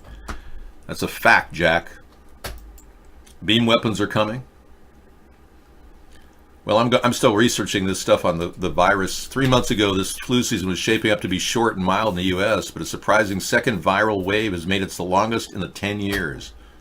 I'm sure it's related to chemtrails, Scissor Fight. Good point. Some experts liken the unusual double waves to having 2 different flu seasons, uncompressed back-to-back. You know, they've got the ability to genetically modify flu viruses. So why don't we look at the CDC as the cause of some of these genetic mutations? I mean, that'd be the first place I would look. Mid-February, a nastier strain started causing more illnesses and driving up hospitalizations. Yeah, deadliest flu in at least 4 decades. An estimated 80,000 Americans died of the flu and its complications last season. 80,000 people died of the flu. People with compromised immune systems from chemicals blowing in the wind. Who knows? Chemies in the wind, affecting our immune systems. You'd look at the CIA as what? A place to work or something? Are you thinking of joining the farce? The farce? Okay. Whatever you want. It's your world. Spanky. You can be anything you want to be at Alice's restaurant. Bumble and Tinder refuse to help Trayvon Miller's killer look for love. Oh, that's good. Yeah, George Zimmerman is out trying to get Bumble and Tinder, and they're refusing to have his account. And I'd read you that, but unfortunately, I can only show you the outline of it because Washington Post wants $1. Jeff Bezos wants $1 every time I read a story from Washington Post. Yeah, we don't get links from Washington Post, Andrew. They try to monetize. They're the worst of all. There's some that are bad. They're the worst. So this is clearly affecting our immune system. Case in point, they are so in violation of our freedom, we don't even have the right to know what we're breathing. Seriously. They won't tell you what they're spraying either. They've done all kinds of things to avoid letting you know. But if you do want to find out from the government what's going on, go to chemtrailparty.com, which is a site I created to help you understand exactly how we're being affected. Chemtrailparty.com. I've got a little site set up with links and everything. You can look at it. Oh, good. CBDO is helping you. You helped Zimmerman get off killing Trayvon, really? It was your doing? I see. Are you the prosecuting attorney, female, that refused to prosecute and got 6 female jurists to decide? That was the weirdest thing I've ever seen. I mean, a guy being tried by 6 female jurists. Oh, you were the cop that got Trayvon? You helped Zimmerman? Who jacked him in the face? Oh, so you beat up Zimmerman to get him off. Oh, were you paid for that? You got a person telling the truth here. Some guests do. They come in and tell the truth. So anyways, it affects the air. It's toxic. They've never done any peer-reviewed studies to verify it's safe. It blocks the production of oxygen. And weather warfare, droughts, hurricanes, earthquakes can be created using chemtrails and other means like radio frequencies. Anyway, you want to find out how they're doing it, and go there to this link right here. It tells you the government quietly admits to weather modification. They show you here an advertisement in LA saying notice of intent. County Los Angeles Department of Public Works hereby gives notice of intention to conduct a weather modification program. Oh yeah, it's all right in our face, like we're going to read that piece of paper. Sure. Oh yeah. Well, it's there if you want to read it in fine print, but who's going to read it, right? Thank you. Okay, we have officially closed down our discussion of chemtrails for a while. And it won't be long. Okay, I'm going to adjust that audio so it's not nearly as high as that. He really talks loud. Now, I mean, you just can't keep pushing folk the way Obama's pushing white folk. I'm sorry, I didn't mean to do that to you. Yeah, I had it at half volume and the guy screams. I don't know. I won't do it anymore. Sorry. I'm sorry. He's so offensive. You don't like... I like Reverend Manning. I take offense to that. Okay, now this is my happy place that I live in, normally, most of the time, where the world has legalized weed because we're free in a country where we should have access to something legal, recreational. This is my happy place. Sponheim Island, thank you. And there's no reason... In fact, I'm going to get rid of Rodney King imitation there. Thank you. No reason to think that this isn't possible. You know, we just have to start dealing with the Republican majority controlled by, obviously, the Russians. Someone signed a Bruce Lee poster? Really? Autographed by Bruce Lee? Huh. I didn't realize that. Did Bruce sign? Because he has one heck of a great signature. Look at that. Take a look at Bruce Lee's signature and his six-pack. For you ladies that are, some of you gay guys are into that too. Yeah, look at that. Bruce Lee. May he rest in peace. Wow. Peace, love, and brotherhood. Bruce Lee. What a beautiful signature. That's, yeah, he kind of was a stylist unto himself. Don't you think? Oh, I'm sorry. I was putting his abs on. Yeah, that was not me. That was not my flabs of steel. No. I'm much bigger flabs of steel than he has. Yeah, that was not me.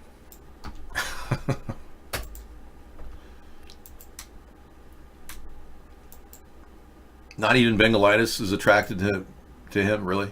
Well, Ticking Time Bags, I didn't mean to imply that you were attracted to his body being you're into necrophilia. I never said that. Dave, Trump's approval ratings are plummeting. Will you still cast and do cooking shows when you become president in 2020? Absolutely. Not the cooking shows. Well, we might just do the Thursday show from the buffet at the White House. I'm thinking that would be a perfect place to do the Thursday show. We could talk about some of the food items we have at the White House. That would be cool. Yeah. The Jackson Burger in honor of Andrew Jackson. Yep. Yeah. And the Calvin Coolidge coleslaw. We'll have that. We're going to have the FDR soup. It's going to be a lobster's troubadour melted down into a vichyssoise, kind of a fish soup. Lobster bisque, we'll call it. Called the FDR soup. And then, of course, the JFK, one of his popular food items was a, whatever that is. Fill in the blank. We'll do something cool and creative, yeah. Hey, you're going to a White Burning Man Festival? You know, I don't know. I'm tossed. I don't know if I should go to Burning Man Festival this summer or Woodstock 3 or both. Is there a time conflict there? Yeah, I think I should set aside a few $1,000s dedicated to just that, don't you think?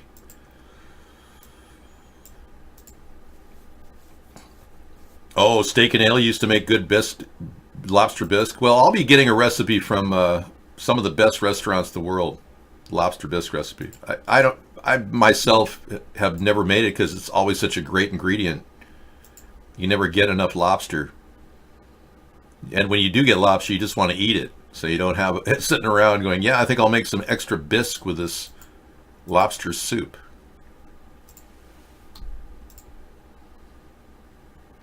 Okay, there we go. Hauling in the title. See how much more palatable this background is. It's very peaceful.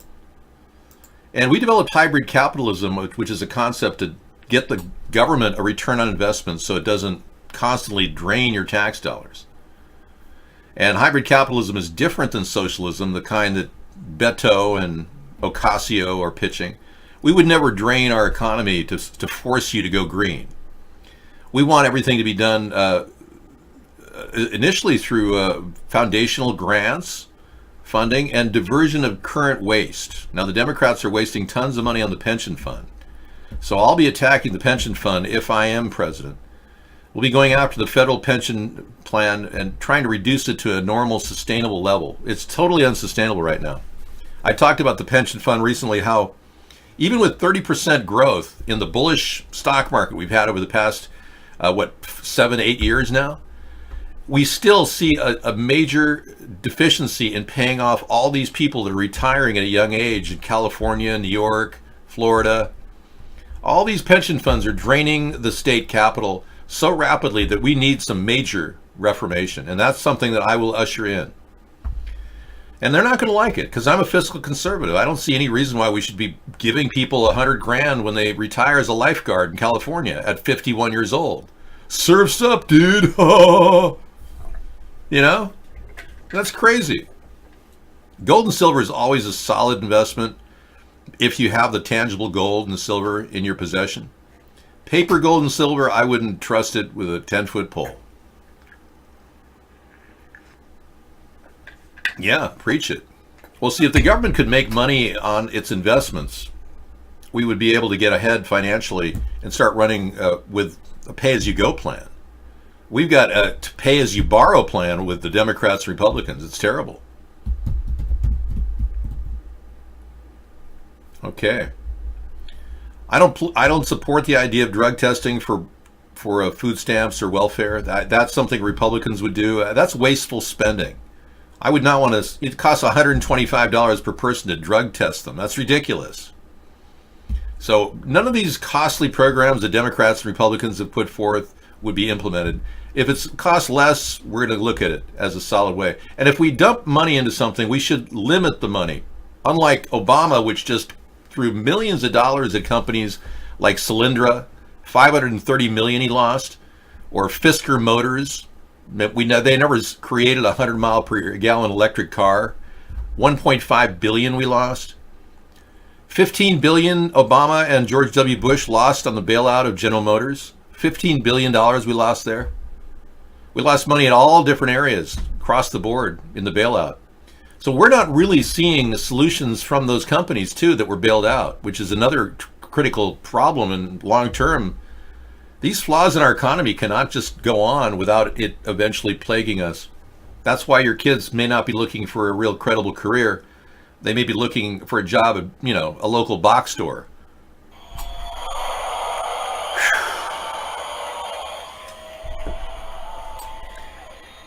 It costs $100,000 for a journalism degree from Columbia to get a $50,000 a year job. This is why no news outlets are going to be using journalists in the future. Max just said that in the chat room. I was reading what he said.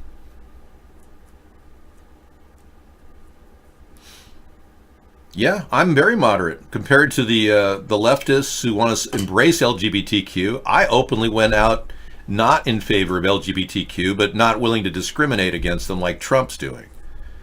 I have a much more moderate approach toward the entire splinter groups in America. I don't let splinter groups lead the news. Even the gun control lobby won't get a chance to talk to me about anything because I won't support it. I'll veto any gun control they put in front of me. We're wasting our times with those issues. We have to be focusing on building industry and fixing our housing problem. There's so many people that are not able to actually have a house in America, unless you're really rich, and you and Bill invested in Chappaquiddick, Chautauqua. Yeah.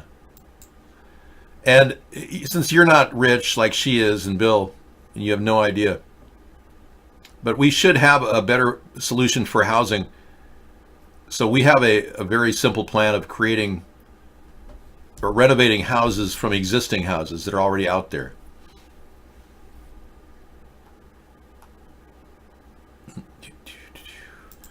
So here it is, the job plan and the solar rooftop revolution. Yeah, this is an example of hybrid capitalism, front row center. And it's a way in which people can actually get a job making $15 an hour, fixing up a house. You don't have to have any training. You'll be working with professionals who are making $25 an hour. Very simple pay scale.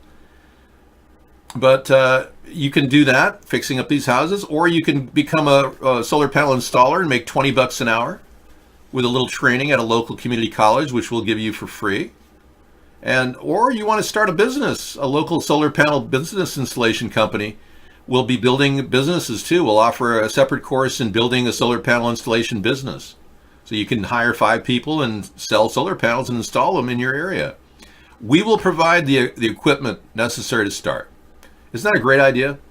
We'll make money, the government will make money long term from the energy produced, and the savings in energy across the board will go back into our tax base as well.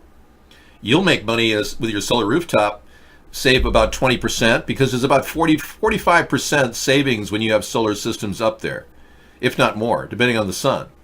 So we could kind of clean up in the long run, and so can you, as the homeowner leasing your rooftop. So these are the ideas that make us different from the two parties, which I think really kind of consolidate our approach to fixing the country. I don't think anybody really understands that without stepping in and doing something to fix this problem, we're never going to fix it. Trump is just a money liquidator. His companies have always been based on buying other companies, bankrupting them, selling them, and not paying employees to build things too. Trump frequently screws people over for building. He had 60 people from Poland, green card holders with work visas that couldn't get paid from the guy when he put up a whole building in New York. It's unbelievable. Okay, Drag King, you have a story to talk about. 1,100 dead dolphins have washed up this year in France. Unbelievable. Wow. See, the environment is ravaged with pollution right now, and we really have to put the brakes on it. And the Democrats don't have a plan, and neither do the Republicans. I'll help industry modernize and innovate to stop pollution, not put together a monopoly game called cap and trade. That's ridiculous. Too little, too late, and too stupid. A Florida man has been arrested for making threats to members of Congress. Wow. He's really, yeah. South Florida man. John Cleese, 49, of Tamarack, Florida, appeared before a judge on charges of making threatening communications. Wow, I wish, we get some action on Lot Lizard and his group. My goodness. They come in here every night attacking me, every single night. And it's only because I've activated chatters on that, I've got limits on how many people come in. But if I turn it off, watch what happens. You'll see it's a complete attack. Oh, blackface was intentional dirt. I purposely did blackface because I couldn't get any coverage whatsoever, and I was totally censored. And Barack Obama needed somebody to impersonate him in blackface. It was the right thing to do. You can discredit me or try to, but it won't really work. I've never been racist to any person of black, Hispanic, Asian, never been racist. But I can tell you that I felt racism from others. I can tell you that I'm a victim of racism. I think the fact that we even have freedom of speech, we have to cherish. And blackface was all about freedom of speech. It was really me using my freedom, because if you don't use it, you lose it. It's like any muscle. If you don't exercise your freedoms that are awarded to you through free speech, you will lose it. So I think that's one of the best things I did. People say, man, that was really stupid. Actually, no, it built a huge world audience and got the message out there that I'm serious about trying to fix this country. So we've got damaged footage of the terrible Notre Dame experience that destroyed this beautiful church. Look at that. We have solid evidence of arson. Play you a video right now of what appears to be people lighting incendiary devices on top of the cathedral before it happened. There's evidence that somebody called in 23 minutes in advance of the event saying there's a fire, and there was none. That's intent of arson. It may have been somebody in the secret society that decided to, blow the whistle. Either way, this looks like arson, and they're calling it an electrical fire. I'll play you video from a French expert that built the electric system that he said was foolproof, that could not have had any short circuits. And they had all kinds of redundant plans to deal with fire. He said that this wood only burned because of some accelerant. It would never have burned like that so fast because it's a really thick oak, he said, and it doesn't burn fast, especially being that old. It's becomes like cement. All right, let's play a little of this. Evidence of arson. At the roof of the Notre Dame Cathedral. Watch the video and check for the links in the description box that will take you to the full article. This video shows what we'll call 2 incendiary flashes, although there could be more that we don't see. And here's the first one.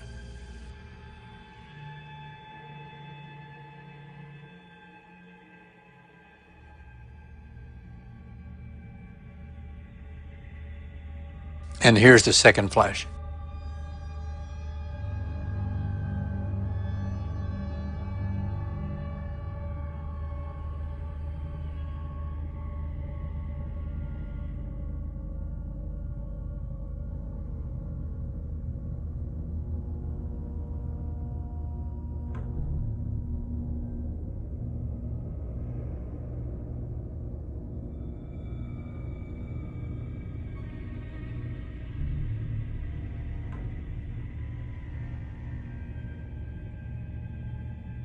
Here's a second video where they attempt to zoom in on the suspect on the roof, but they only capture one of the two flashes.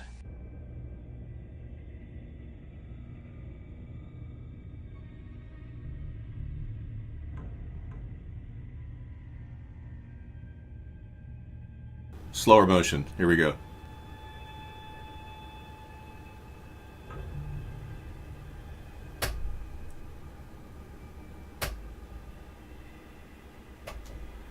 Yeah, I was looking for those flash points a little closer. First one.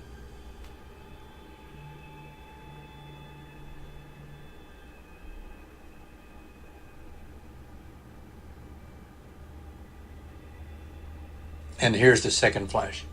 There it is, right there. And here's the second flash. And here's the second flash. Okay. It looks like some sort of a flash bomb that was thrown down a vent duct. That's my best guess. What do you think? You don't have to respond. It's okay. But definitely arson. So why are they saying it's definitely an electrical fire? These were people that were spotted on the roof after the first fire alarm was pulled, 23 minutes prior to the actual fire starting. So it's likely one of the perpetrators chickened out and called in a fire 23 minutes in advance. That's probably what happened. It has all the earmarks of arson. Yeah, let me show you the video of the French expert.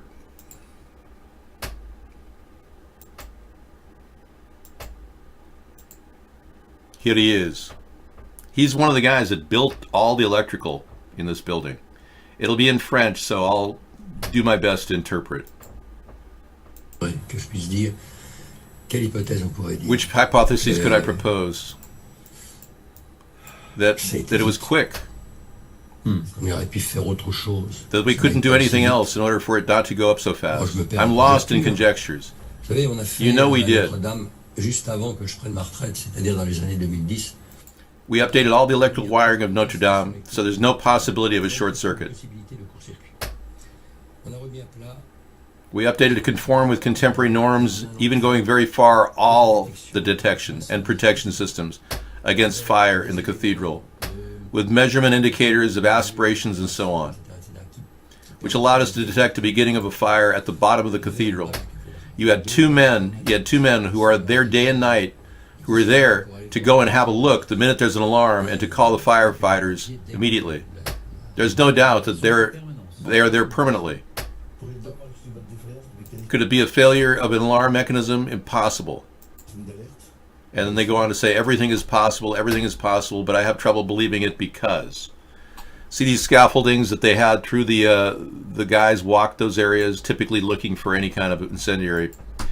It looks more and more like arson when we go back to the video, the picture we had of Obama, Michelle Obama off the coast, or right in a riverboat on a Paris holiday. Michelle Obama was seen toasting to the actual fire itself. 26 states now ban or restrict community broadband. Really? That's interesting. I wonder why. Okay, I'll look at that in a second.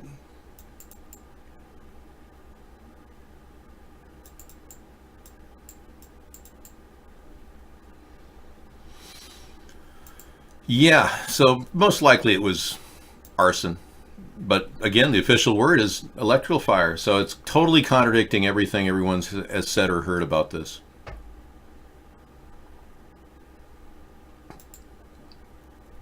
What about the St. Patrick's arson attempt this week in New York City? Yeah, that might have been prepped. That might have been a similar event where they're blaming a copycat terrorist kind of event.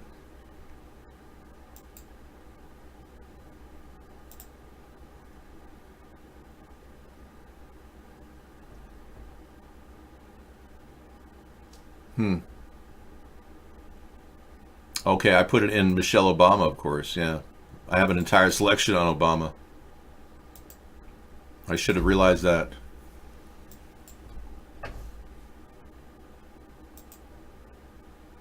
Here it is. Michael. Now, in the drink that he's got next to his mouth, Michael is a dude, by the way.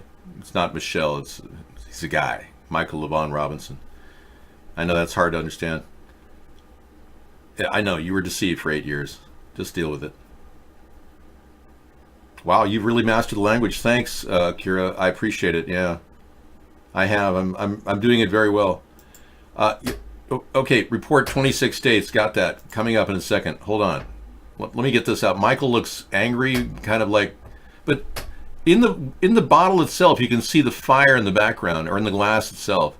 The reflection of flames in the background, right above the picture, is in the glass. So she was toasting to the actual destruction of Notre Dame on a cruise which was set up for that day. What's the likelihood of her just going by at the exact time that the fire is happening? That sounds a little weird to me, but whatever. It could happen, I suppose. But drinking Chardonnay that looks like urine? She definitely should, consider a new brand. I've seen Chardonnays that look kind of rosy, but looking like urine? How can anyone drink that?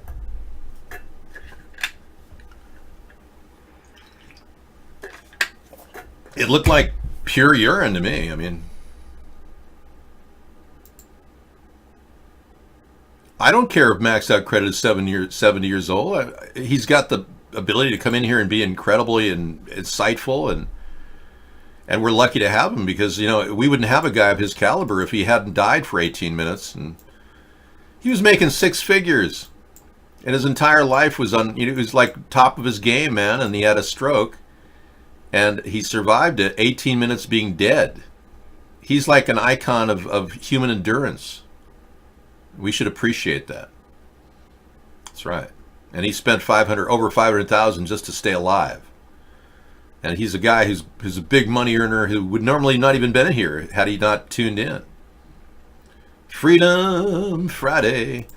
All right, we're going to get into the next story brought to us by Misanthropy. There you go. Vote Dave 2020. Right on. Thank you, Max. You're downing a bottle of Johnny Walker Blue Label? Well, chances are you'll have no liver eventually, Zeno. You're on the road to ruin, dude. It's not good to do that. If you're drinking hard booze right now, you're hurting yourself. Drink wine or beer. Don't go into the hard liquor, man. That's one recipe for disaster. Many of the laws restricting local voters' rights were directly written by a telecom sector terrified of real broadband competition. So now 26 states are banning this real broadband. People have all this ability to transfer things electronically. And all these states are freaking out because they can't monetize it. In a new report has found that 26 states now either restrict or outright prohibit towns and cities from building their own broadband networks. Quite often the laws are directly written by the telecom sector, and in some states ban towns and cities from building their own broadband networks, even if the local ISP refuses to provide service. It's like they just want to monopolize this, and they want us to have 5G up the yin-yang, but they don't want anyone to have a private signal. Unreal. More than 750 communities across the country have built their own broadband ISPs. And studies have shown these locally owned and operated networks tend to offer lower prices, faster speeds, and better customer service than their private sector counterparts. And they can't be censored either. So yeah, all this effort to control the broadband, and including the internet, turning everything into an intranet, is really where they're going. Get out of the cave, vote for Dave. Ride the wave, vote for Dave. And now is the time for Sponheim.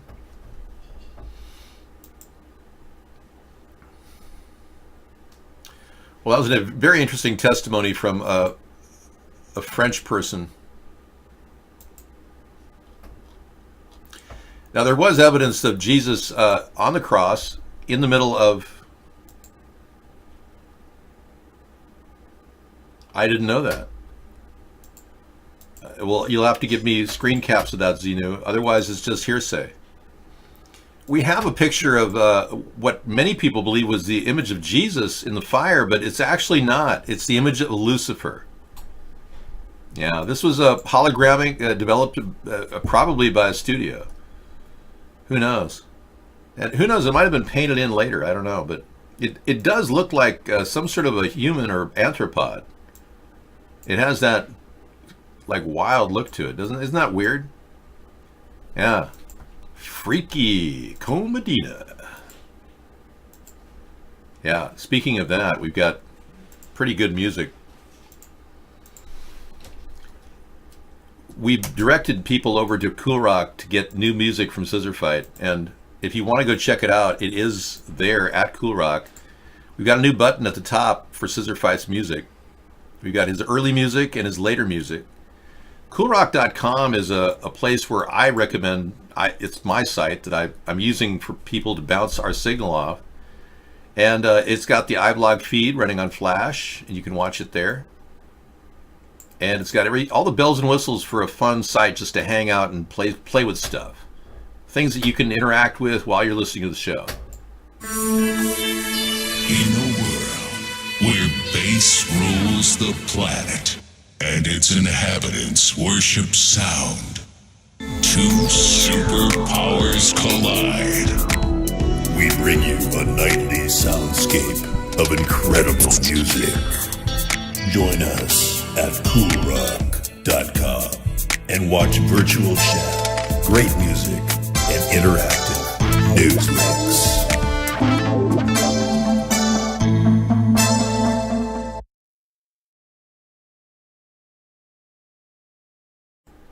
Okay. So here is the setup. We've got that going on. Down below, we've got interactions with artificial intelligence.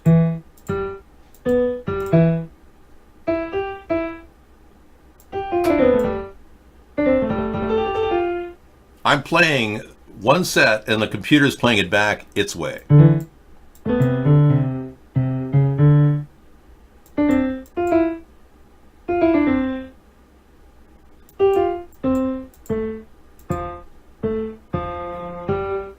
Hey, have fun with that. And also, you got the harp over here and Doodlescape. Today we found out you can actually draw on here. There's a drawing program. You can sketch with anything from squares to ribbons to whatever, in whatever color you want. Cool. Isn't that neat? Say you're artistic and you want to have fun. Mr. Doob has a really cool program I stuck on there. And All Sides gives you the news. And for some reason this isn't coming up right now. But anyway, that's the Cool Rock site. At the top is a portal to a new dimension. A place we call Web Oasis up here, this button right here. And that'll take you to a place that you can go to all over the internet. It virtually is a drop-down menu of every aspect of the internet. It's like a huge portal, and it'll get you anywhere you want to go. It's amazing. I still can't even believe how in-depth it is. I haven't even explored a small percentage of it. Yes, but Scissorfight's link is here, and I'm going to take you to his music selection, Scissorfight 2. And we just played something of his recent stuff in the pre-show. I'm going to play another piece from him. He's doing a lot of new stuff, and he's very good. He's an excellent audio editor extraordinaire. We just played the second movement. We're going to get this one going, searching. Atadosa. I'm going to wait on that one and do the one ahead of it.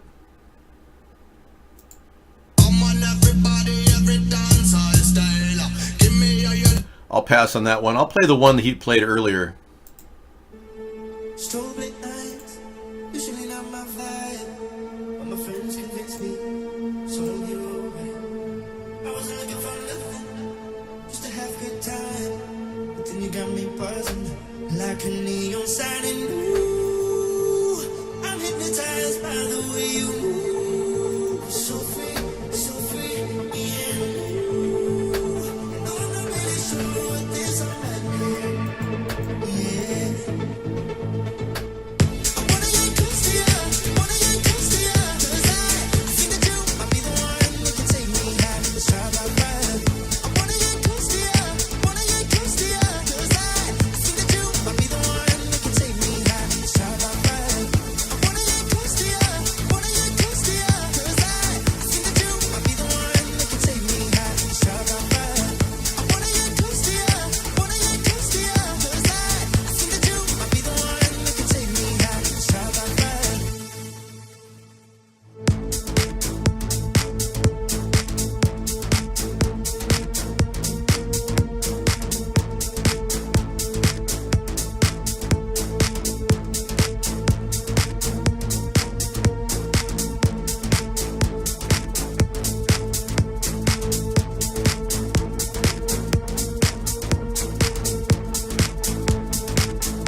sure what this all might mean.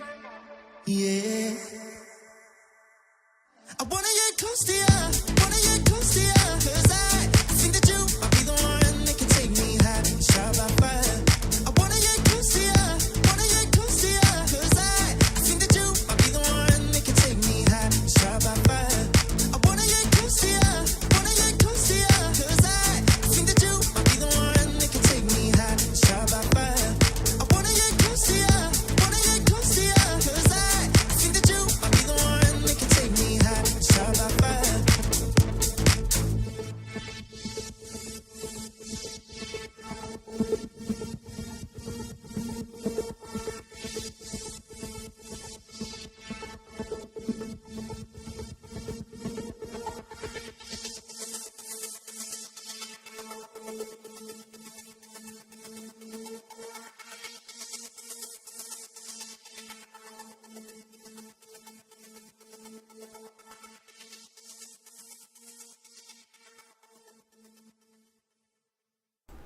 All right, everyone. Thank you very much. Sarah is here to give you more input into the evening, and I will be back.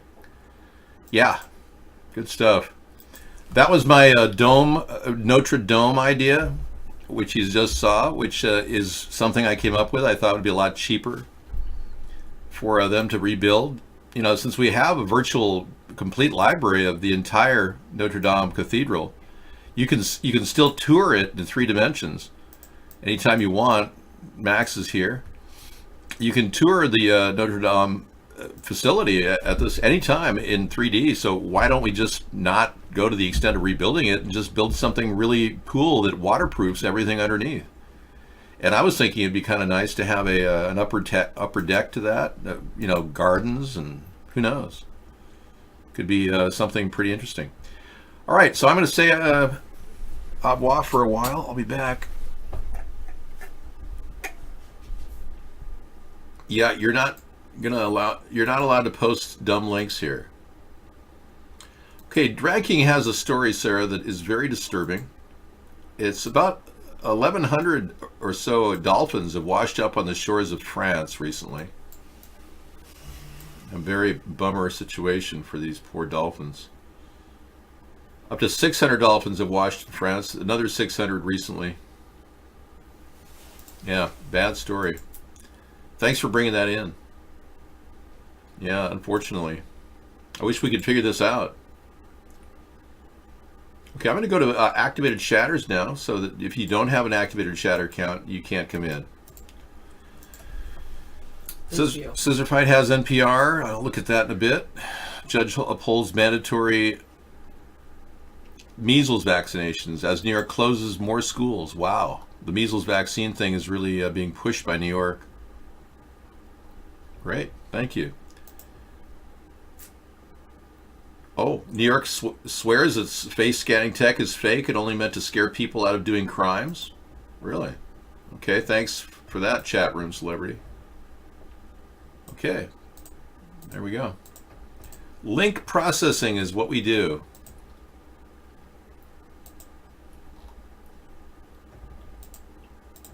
Trying to get rid of a few things. Consolidating, and I want to get the thing that you had earlier.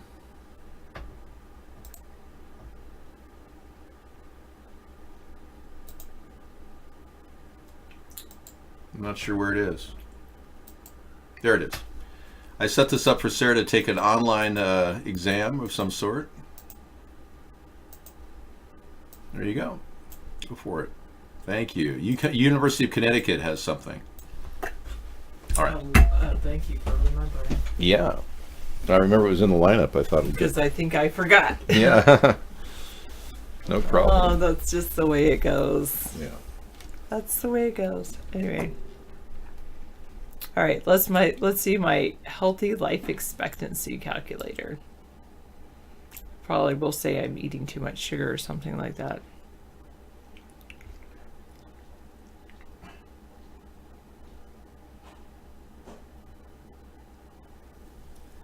Yeah, exactly. Exactly, misanthropy. True. All right. Goldenson Center for Actuarial Research. Gender, female. Age, 41. Weight, I think I'm like I'll say 165, but I don't know. Maybe. Feet, 5'11".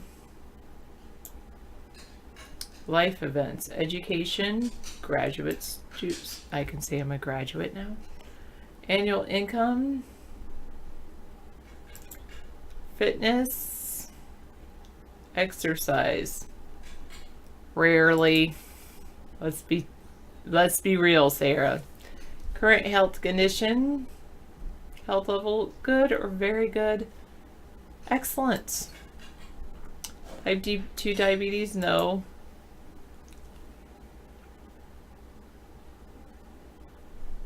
Oh, metanemesis, David doesn't say those. Xenu's IMing you? Oh. David hates that.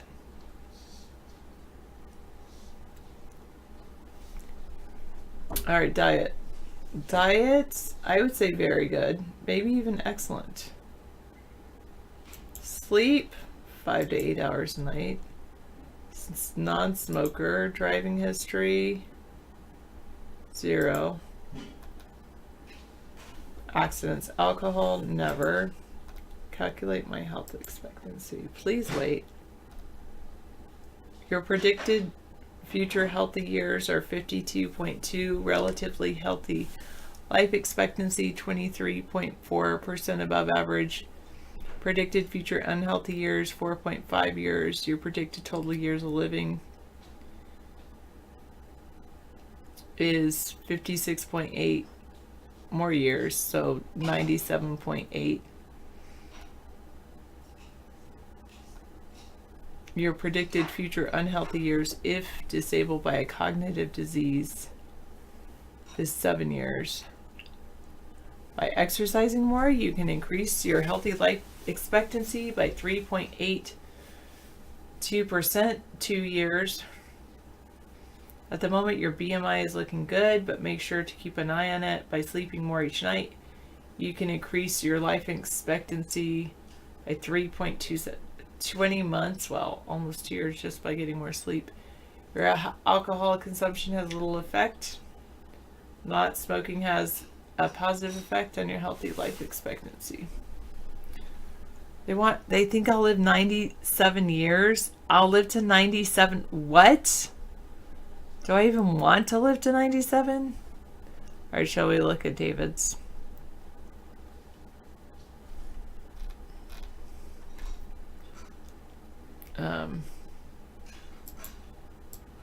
I don't know how much David weighs.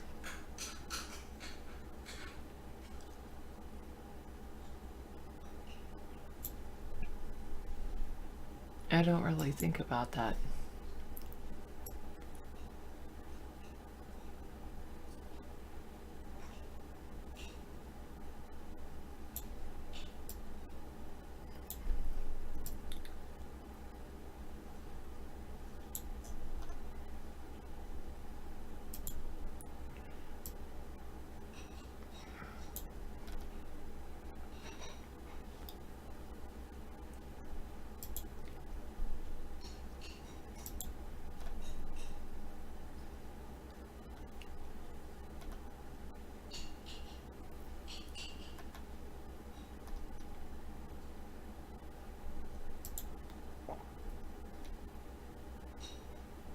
Oh.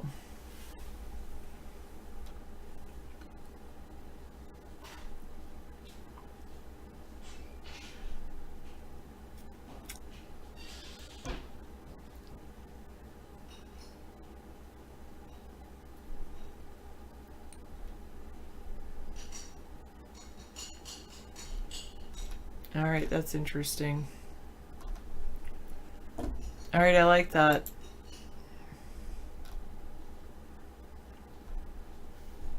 Thanks for whoever shared that. Do you guys want your You want that link so you can figure out your life expectancy? I'll give that to you. Thank you, Zellfire.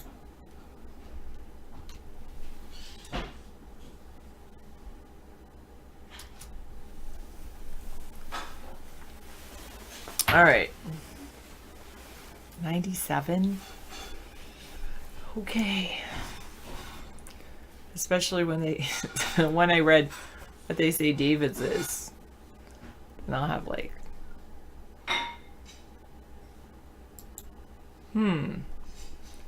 things that make you go, You're living to 78 years old, 25% chance of living past 83. Oh, right, they don't take chemtrails into consideration.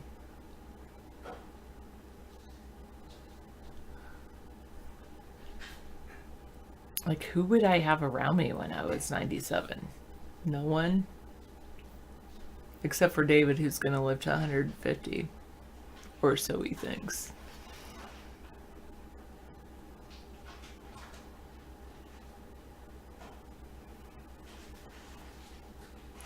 That was fun, though. How old do I want to live? Maybe 97? I haven't really thought about it.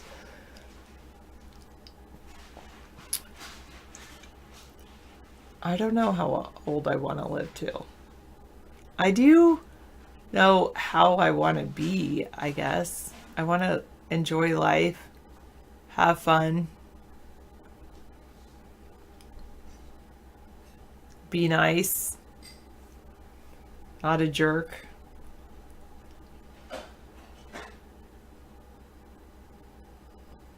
You want to only live till you're 45 so you can die when you're still beautiful. Yeah, you're right about considering the future technology.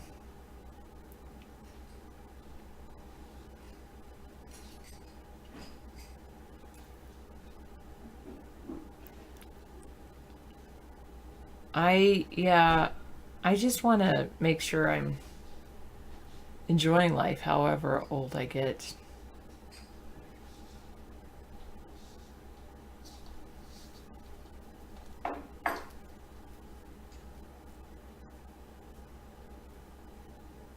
If you have sex every day, you can live past 85. Does it count to enjoy yourself?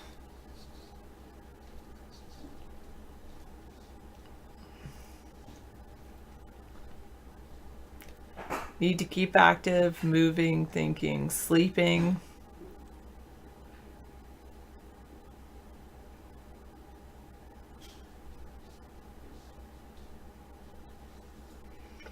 If there was a life extension program, you wouldn't want to go past 200. Yeah. I ate, David, a piece of fish, some Brussels sprouts and onions.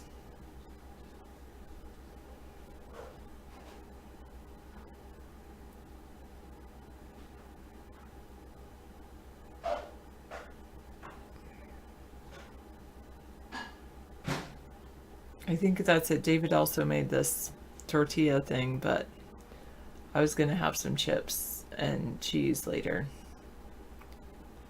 You still haven't tried a Brussels sprout. Okay. Did almond chicken and 2 mandarins. Nice. They're like baby cabbages. That's what they taste like. I look sad, like I want a slice of German chocolate cake. I did have some coconut clusters,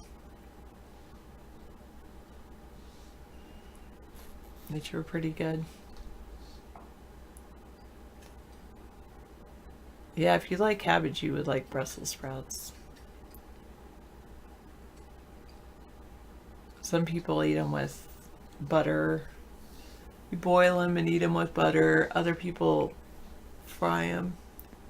What's my favorite fruit? I like pineapple, but probably watermelon as long as it's not mealy.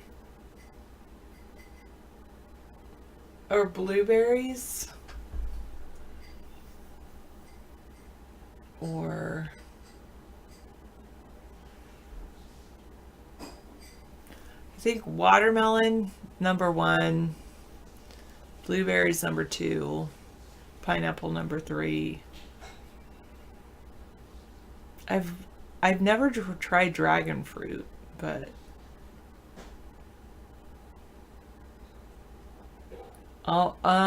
the coconut clusters, no, it's like shaved coconut and pumpkin seeds, and oh, you've got Yoplait yogurt going on with blueberries. Yum.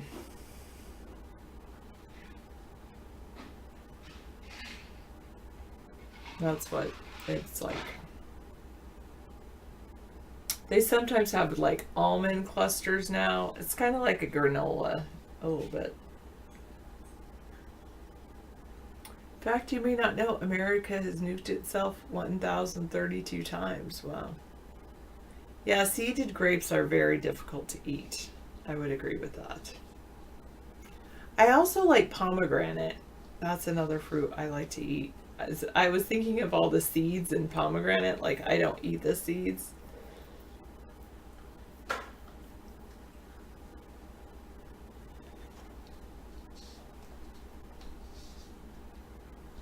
You don't remember what a grape tastes like. Wow.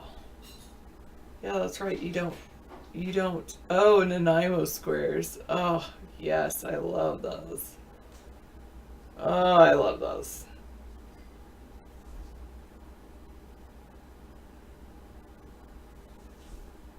Yeah, I would say a grape tastes like a fresh burst of water. Yeah. Cannolis, I've had them once, and they're not as good as the, they were okay, but I prefer eclairs to cannolis.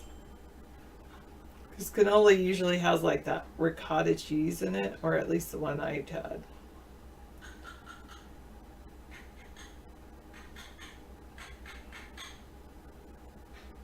Maybe.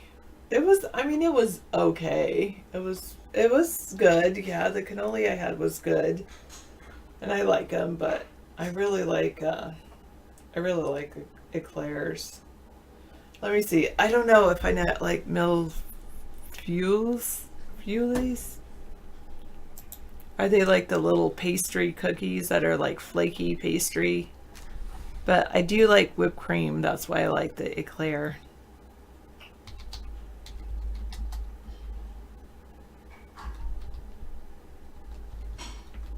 Oh, 100 or 1,000 leaves.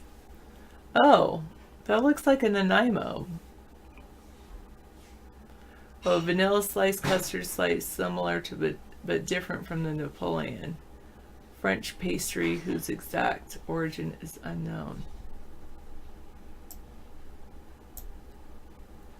Yeah, I probably would like that. With the custard in it. Yeah, I probably do like that.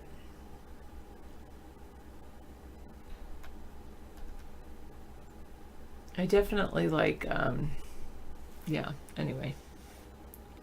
Baklava? Yeah, baklava is really good.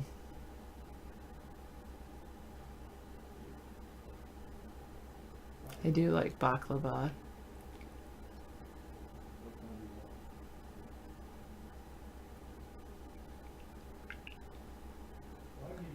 All right, I like any flaky pastry. Puff pastry, I guess, would be really good. I don't know. That's like the thing. And yes, I like apple pie.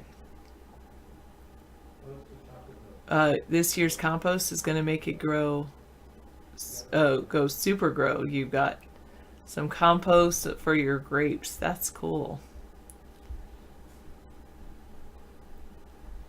Yeah, I should make some peanut butter cookies. That's a good idea.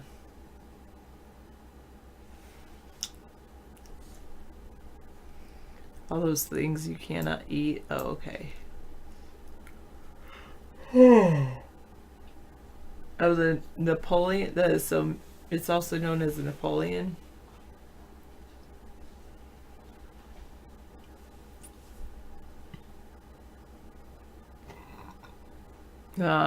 Things you can't eat, but you dream about them.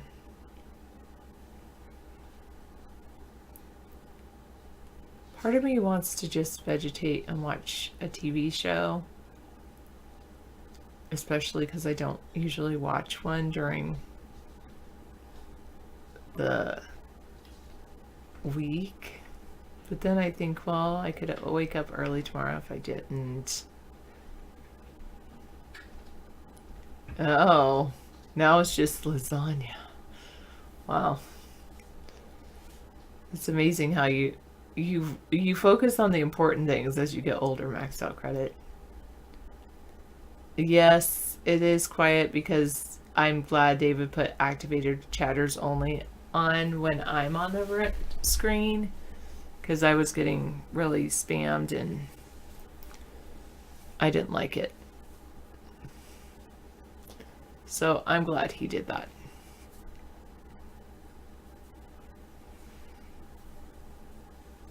I just realized, like, my stomach, maybe with the coconut clusters, I am full, so I'm not gonna eat anything else tonight. Except maybe some hot cocoa, maybe. First I'm gonna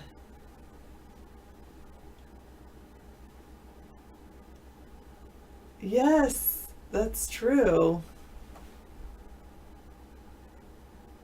I do feel like becoming a television zombie, but maybe I just shouldn't. I've been really good, like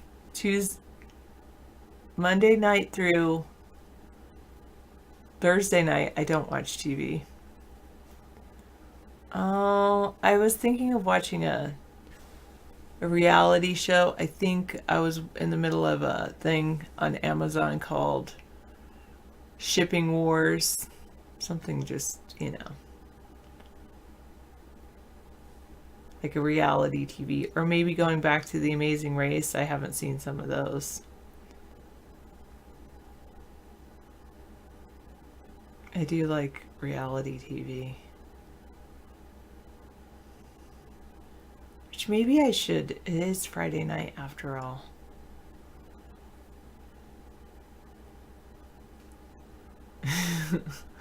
What do you imagine me doing? Do you imagine me laying there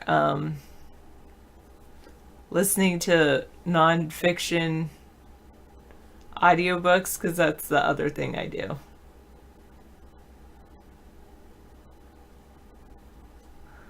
I listen to nonfiction business leadership books.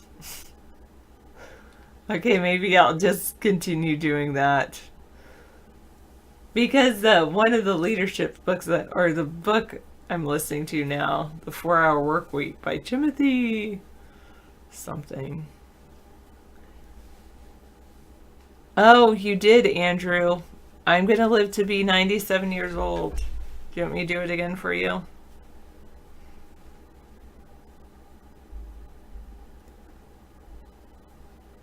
I have not watched Love, Death, and Robots, no.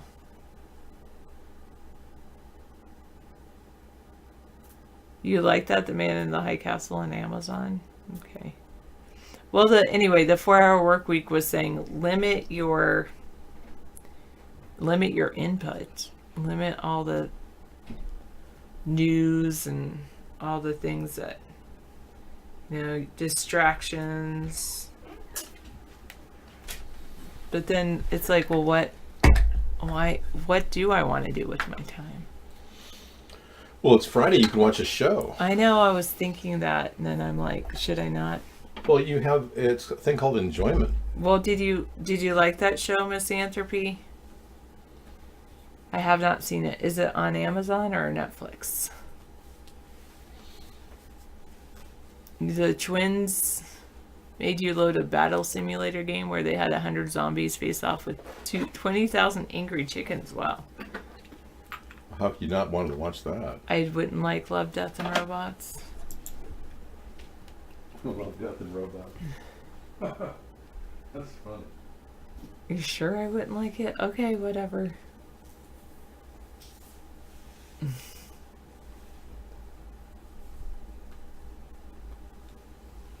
I haven't watched it. Oh, that's a good one. The new Twilight Zones. Is that on Netflix too? Oh, no, I wouldn't like it. Cartoon, adult-oriented cartoon. Yes, we just finally finished the OA. At least whatever season they're on. It's just weird. What, Altered Carbon? No, that one's even weirder. Yeah, Altered Carbon. Altered Carbon is really weird, but the OA is weird. Yeah. I don't think I drifting really didn't like it. I didn't. It got really reachy the way they were going into dimensions. It's just weird. Mm-hmm. I mean, sometimes I like dimensions and things like that, but They keep slipping in homosexuality into these shows. well, it's not just that. I mean, I don't care. That doesn't really bother me. Oh, okay. What bothers me, What? probably like the whole fact that like she thinks she's an original angel and Oh, yeah. she was like, held in somebody's basement forever. Yeah. Basically.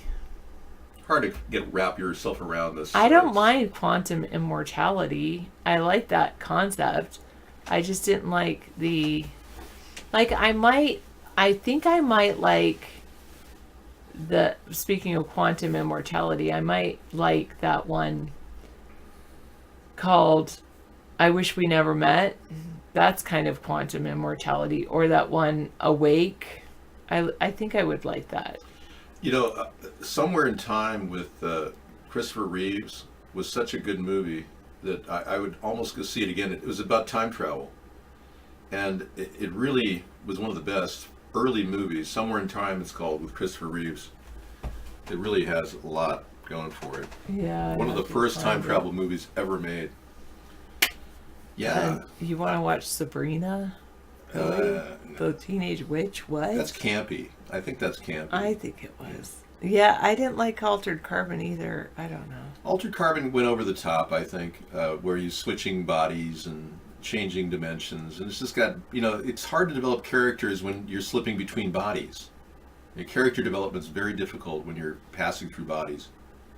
Who won versus the 100 zombies and the 20,000 angry chickens? I think the zombies won. Hey, I Beyond That, welcome to the show. No, I'm glad you did that. I'm going to try to find another English mystery like Broadchurch. I just enjoyed 3 seasons. It was good, like 2 seasons and 7 episodes. Okay, that's good. Broadchurch, if you want to get into something good, you've seen parts of it already, so it really wouldn't be new to you. But yeah, I'm very amazed at the character development and plot lines that come out of England, France, and Spain. I mean, even I watch things with subtitles just because the plots are that good. Yeah. Very intriguing to see all kinds of spin-offs. The more things that are happening in a movie, like Breaking Bad, the episodic show about a guy, Mr. White. Oh, that was good. That was really good. I thought that they could have made at least twice as many of those shows and easily could have fitted into. They stopped short at like 67 episodes or something. Did we watch a Serbian film? No, I haven't watched a Serbian film lately, no. Is that a name of a movie, or are you just saying a film made in Serbia? Yeah, really.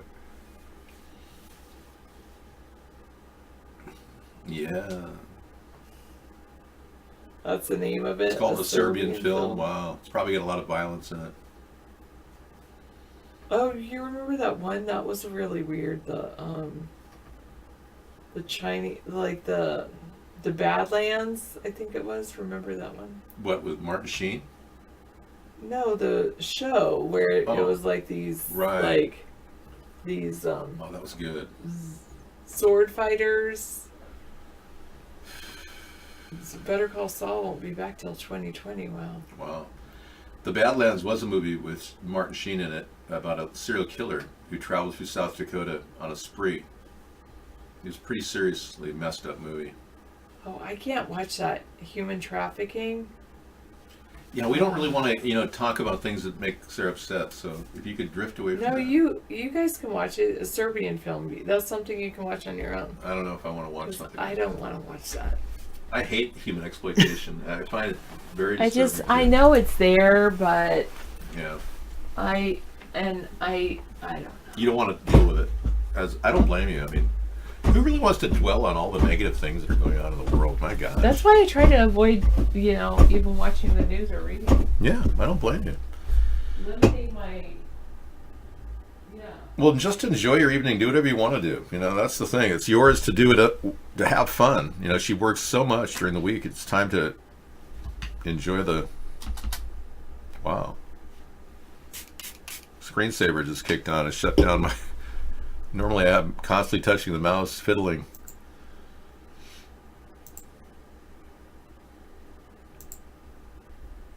Yeah, people are defecating in the streets of San Francisco. I know that's not really a good topic of discussion, but it just typifies how the Democrats can't solve problems. Instead of putting in bathrooms, facilities, in the key areas where most of the defecant is showing up, San Francisco is now just hiring people to clean it up. $750,000 a year just to go by and pick up feces from bag people that just take a dump right on the street. And this is nothing compared to India, where 500 million people defecate in rural areas. Yeah, so it's common around the world, this defecation problem. So we're becoming a third world nation. That's really the theme here. Yeah, welcome to the dregs of society. We finally arrived. Because the Democrats and Republicans don't care enough to give people basic services, we now are living in a crap hole. And you're supposed to make America great again, Donald, but you haven't done a damn thing. No, there are no hormones. There are coenzymes, which are similar in structure biochemically to hormones. Coenzymes are found in plant proteins, like the one that I use for colorant in my hair. Yeah. It's pretty good to have this spray, though, I'll tell you. Without it, I probably would end up, withering away like the Wicked Witch of the East. I would like to take some CoQ10. I should probably take I have a CoQ10 bottle. I should take a pill today. I was looking at the bottle going, is it time? I usually take it once every week or so. It's very good for the heart. Yes.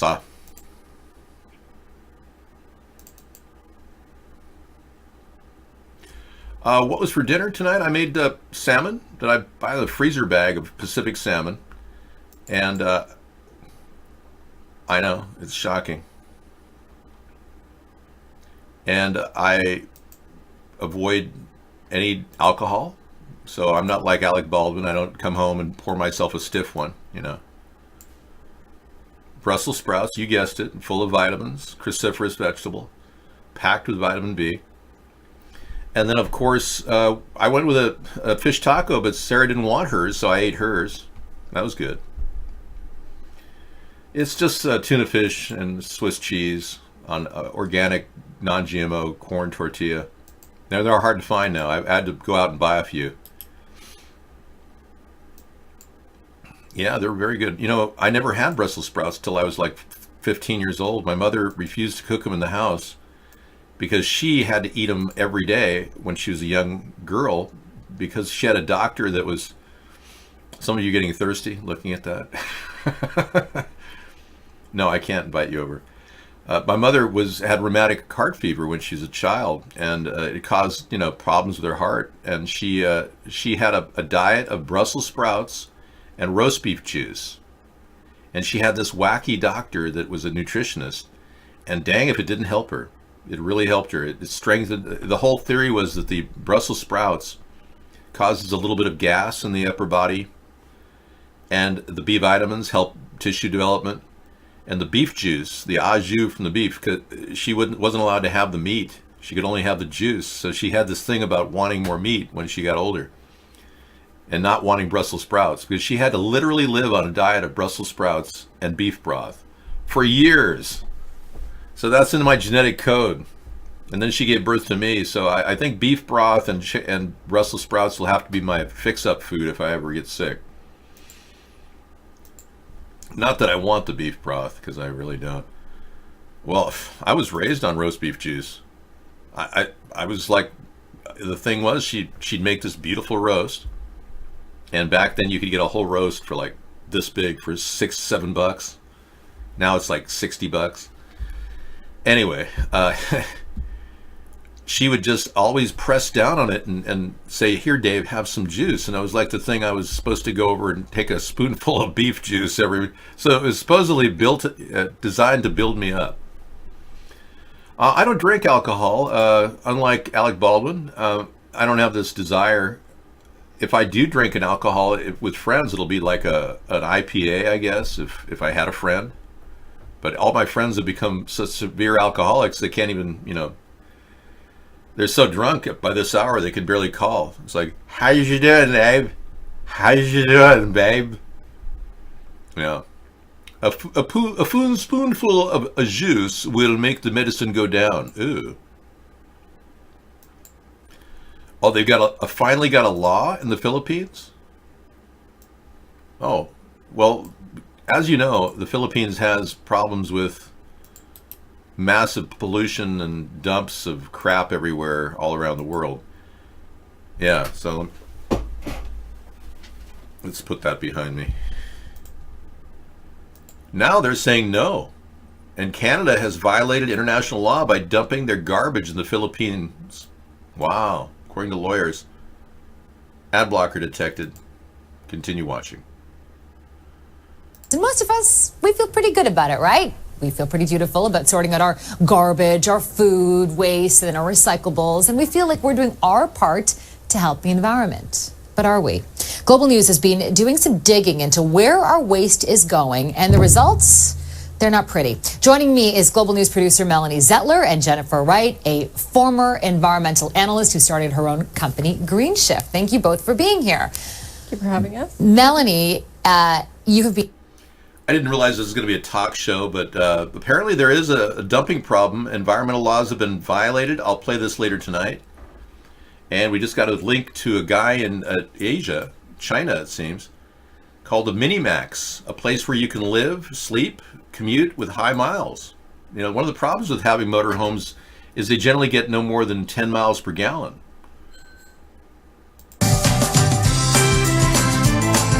Apparently this one's pretty cool. He's living inside of it. Can you live in this? That's the question. That's kind of cool. Yeah, I'm going to look at that later tonight. I like it. It's like a really efficient and high mileage vehicle that he can pack all his... It's perfect for the incels out there, the involuntarily celibate people. I lived in something kind of like that when I was 18, 19. I bought a VW van, Westphalia, and it had a pop-up top, and I never used the upper section, the bed. I used the one down below, but I eventually got rid of the pop-up top. But yeah, you can do it. If you're a single person, you want to live in a van, you can even put a porta potty in there and shower at the local Y. Of course, you'd meet a few weird characters at the local Y showering. You may not want to do that. Ugh. I don't think I'd go there. Max wouldn't go to the Y. I don't think. No, he's going. I don't want to go to the Y. I'll never forget my worst experience at the YMCA in Hollywood. A friend of mine was, I had a friend at one time in Hollywood. He actually, he actually said, "Dave, I'm going to check out a membership, so let's just tour the YMCA in Hollywood." Not a good idea. Don't ever go into the YMCA in Hollywood. Expect to get out without visual impairment. Oh yeah, it's bad. It's just the sickest, weirdest place on earth. I grew up in Los Angeles, California, the city. My name's Dave. I'm not a cop. I spent 35 years in the cities of Los Angeles, California. Driving the 405 freeway, I would go to my local events and try to meet people and make things happen. My partner was Detective Joy Malloy. Now touring a YMCA is weird. Yeah, I think it is. I wouldn't go to a YMCA unless I actually was desperate. There's a couple of places that are opening up in my area. Like Planet Fitness. That's a common one where you can get a shower privileges. You can get the shower privileges. Hey, we got a reason that maybe, just maybe, the situation at Notre Dame became a little weird. Now, if you're wondering if this is a phallic symbol on the screen, it probably is. Just imagine those as being eyes and a nose. Flint water crisis, declining infrastructure, 600,000 homeless and starving in the U.S. and France. Really old church partially burns, and they automatically $600 million are donated by wealthy U.S. and French citizens in 2 days. So many people believe that this was like one of these arsons, a common arson, just to get money. France is in need of cash. Macron must have just turned his blind eye to this and went, oh, but call it an electrical fire and we will believe it, no problem. A little electrical shortage. And we just heard from the guy who created the entire electric system at Notre Dame. And he said in French that it was completely new. And all the sensors were ready to go. Yes, I wash my fingers meticulously. Everything about my body is perfectly clean. I always walk around in pristine condition. It's best to stay clean. Always carry handy wipes wherever you go. Yeah, seriously. Stock up on handy wipes in all your cars, depending on how many you have. I myself can hardly fit enough handy wipes in my fleet of collectibles. My fleet of cars that I store outside near the acreage that I own. Dave, your channel is number 3. Please unblock viewers. Okay, coming up. Here we go, everybody. Come on in. That was designed to help Sarah get through the night without being attacked. Gun rights. Let's take a look. You're out chopping wood, and you're wondering how you can prepare for the apocalypse. Hickok, what's your stance on gun rights? Well, I would think our history and the 1800 videos we have posted should speak for themselves, but we have a lot of new people every day, of course, and so I'll address it, okay? And I'm going to speak for John, too. He's given me permission. We think that there should not be any firearms restrictions on adults. Yeah. How's that for clear? That's clear. No restrictions for adults. If an adult is too dangerous to have a firearm, he should probably be in jail. How else are you going to keep anybody from getting a firearm? You know, gun laws don't work, drug laws don't work. We all know that, you know? So I know what some of you are going to say, well, how come you all support the NRA? Well, I think there's a fair amount of misunderstanding about the actual positions that the NRA takes, for one thing. And all the gun rights groups, you know, they have their own niche and they all do good work in different areas. And John and I, we don't agree with every single little thing about the NRA or any of the gun rights groups. You know, I'm a member of all of them. But it's okay to disagree. It's okay for you to disagree and me to disagree with something. We just all need to be in the fight doing something productive and hopefully constructive and not be busy trying to divide the firearms community. That's just counterproductive and selfish, you know, really. I mean, we all have an interest in firearms. We all, I was going to say like, some of us love firearms. You know, we all have that interest. And it doesn't necessarily mean, though, that we're going to agree on everything else, just the way it is, right? But we all can be in the fight. We can do something worthwhile. So that's my only advice. Do something productive, make a difference, whatever suits you, you know, whatever seems to fit your personality and your endeavors. Do something hopefully productive and useful. That's all I got to say about that. All right, thank you so much. And we all of us support the right to bear arms. In fact, if you had no chance of survival because your government was not standing up for you, defending you against aliens, who are you going to turn to but your good old trusty Smith & Wesson? Now, some of you are so out of your gourd that you turn to Smith & Wesson Oil, instead of real Smith & Wesson. But no, in reality, I think, thank you. In reality, I think you have to understand that your ability to bear arms is our last line of defense. America needs you. All of you proud Americans who support the right to bear arms. We need you. Yeah. If your government fails, can you imagine what would happen? I mean, you'd be like, oh, zip tie me and take me to the FEMA camps. Oh, please. Oh, put me out of my misery. Oh. You'll turn into a worm instead of being a man and fighting for what's right. Now, I'm not talking about just illegal aliens. I'm talking about space aliens. Possibility of Martians or people from Uranus coming to this planet and taking over. But no, truly, you have to be prepared. Anyone has to be prepared for anything. So why would we take your guns away? Seriously. All right. The bees survived, but we won't. We're already killing off our species and the bees. It has video. Rhodesian folk song, Battle of Bembezi. No, dude, you're just like completely off the line. You can't possibly put that in my show. I'm not going to denigrate my show with something about whatever. Yeah, you got to really meet the caliber of Bells work. pulled at cathedrals across the French capital, exactly 48 hours after the fire began at Notre Dame. Wow. Cecil Delaville can hardly look at the destruction. She has worshipped there for 44 years. She was so beautiful, and now the sky is sad, she says. This is such a shock to me. As donations pour in, French President Emmanuel Macron vows to rebuild the 12th century landmark in 5 years and make it even more beautiful than before. I'm sorry, I just really believe my idea is so much better. You know, the concept of building an edifice, of rebuilding something as great as the Notre Dame Cathedral is absurd when France can pocket the money right now and put up barriers against illegal Muslims from invading their capital. Yeah, that would be a better use of the money. Macron has got more problems coming that he can't even possibly deal with. Funding the restoration of this ancient building is absurd. I don't know what their insurance policy was for, but I'm sure this is going to cost tens of billions of dollars. So I have a different approach to this approach.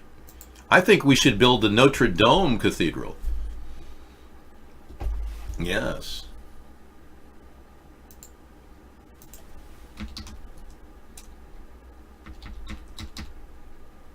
Yes, I think the Notre Dame would be more appropriate. So I've constructed a dome over the existing burnt-out carapace. And I believe with the technology applied here, we can make golf courses, living areas, a small place for the convent to exist. Many of the convents, many of the nuns could live in the gardens themselves and walk among the flowers that are growing.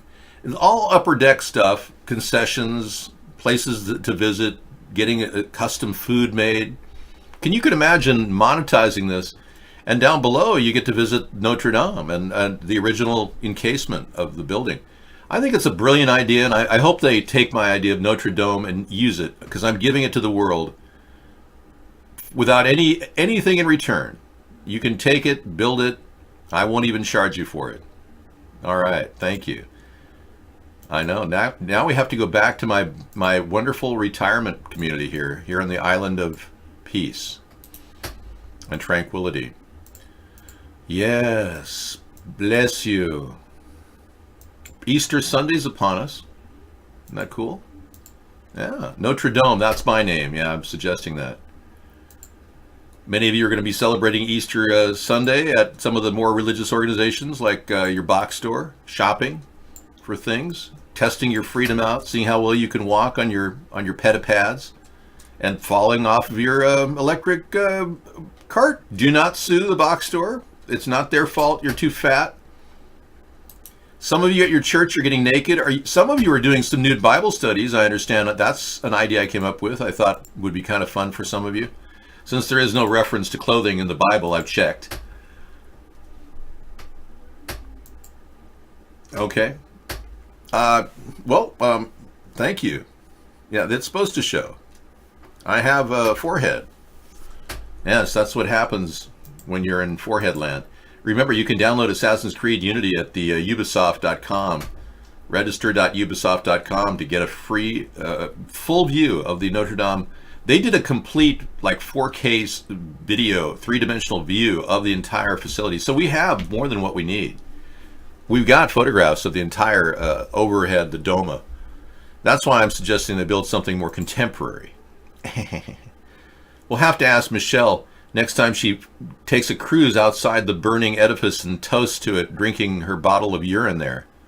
Or whatever the hell she's drinking. Chardonnay, urine, I'm not sure what. Michelle. We all know Michelle as Michael here. For all of you who don't know, Michael LaVaughn Robinson is a transgender and presented himself as a woman over the past 8 years. You were fooled. You were completely lied to by our government. What you're seeing right now is Michelle Obama's penis floating in the air. Let me close in on it. Let me give you a close-up of the groin area of this actual photograph taken from the Ellen DeGeneres show. Nothing has been photoshopped. This is actual footage of a dance that Michelle Obama did showing her penis and testicle. This is irrefutable evidence that Michelle Obama is in fact a man. It's a dude. It's a dude. And I have nothing against transgenders. As you know, I don't support the LGBTQ movement because I'm not deviant. But if you want to be deviant, go ahead. Be deviant. It's okay. Yeah, I don't want to discriminate against deviants, but you are deviant. I want you to know that. Salma Hayek donation fund has grown. Oh, look at this. They donated 113 million. One guy donated 118 million already. Check this out. They've really got like close to 600 million in 2 days. Salma Hayek, he says her husband Francois-Henri Pinault won't claim tax credit for 113 million donation to Notre Dame repair. That's pretty cool. And she's pretty lucky to have a guy as good looking as him.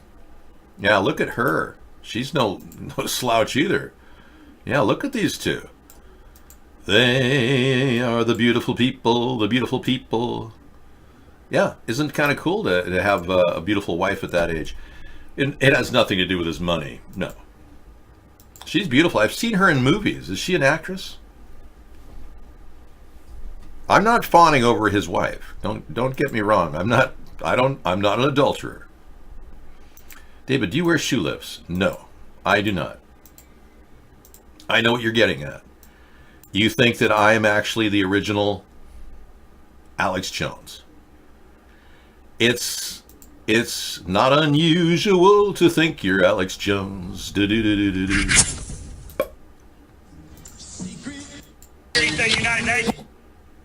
Yeah, we have video footage of the real Alex Jones right here. And as you can see, I am the spitting image of that guy. Yeah. You're not going to believe this, but there's an imposter pretending to be me. That's right, this David Sponheim is claiming that he's the real Alex Jones. Yeah, people told me I am the original Max Headroom, but I can't confirm that. But when I saw Max Headroom duplicate my comedy routine I came out with at the Comedy Store 1 year earlier, I was shocked. I virtually saw my comedy routine played out in front of your eyes, and everyone was like turned to me and said, "No, Dave, you are Max Headroom," because they knew the people that built that made that film. So I guess my comedy routine affected a lot of people back in 1978 when my original design was created. Scribs, copyright Robocops are automatically taking down the Mueller report. Wow. Look at that. So Scribs is already pulling anybody copying the Mueller report down. Wow, I wonder if I should check my copy. See if it's still up.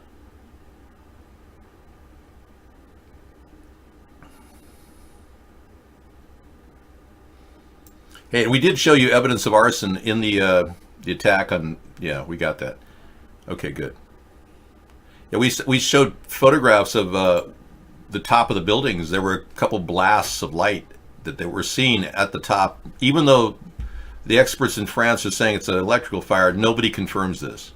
We've got photographs of somebody setting up fires on top of the roof. They are protecting Trump because Trump is they own him. Yeah, so they're pulling down anything they can. Look at that. He's got the Adolf Hitler sign there. Look at that. Wow. Zig Heil to Trump. Look at that. See, the same people that funded Adolf Hitler's rise to power funded Donald Trump's rise to power. The Rothschilds. I know that sounds pretty bizarre, but it's true. And the Russian oligarchs.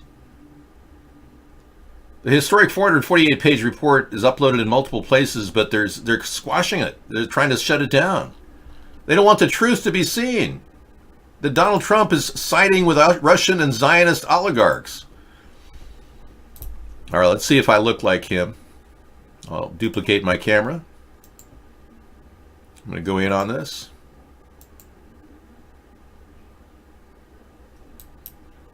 I'll flip my image.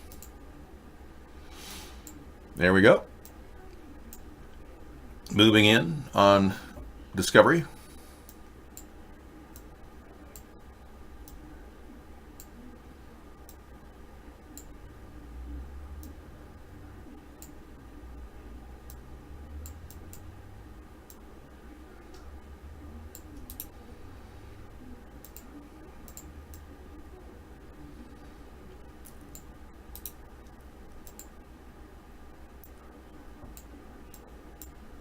Oh my gosh, it's him. You're not going to believe this. The New World Order is taking over. I'm not kidding.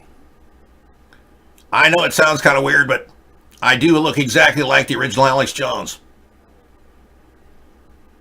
Now, he was 5'9". I'm 6'4", so. But it is kind of uncanny. I was doing radio in 1997 at the exact same time Alex Jones was doing it in somewhere in Texas. Splinter News. Let's see what you got. Uno momento, por favor. In the meantime, I'm going to bring you actual photographs of the arson that was seen over the top of the Doma in France, in Paris. I'm playing this again for those of you who missed it earlier.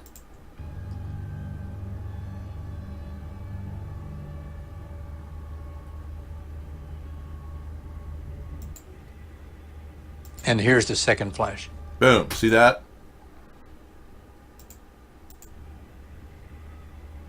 And here's the second flash. Boom. Yeah, let's get a bigger picture of that. Un momento, por favor. Milio grazie.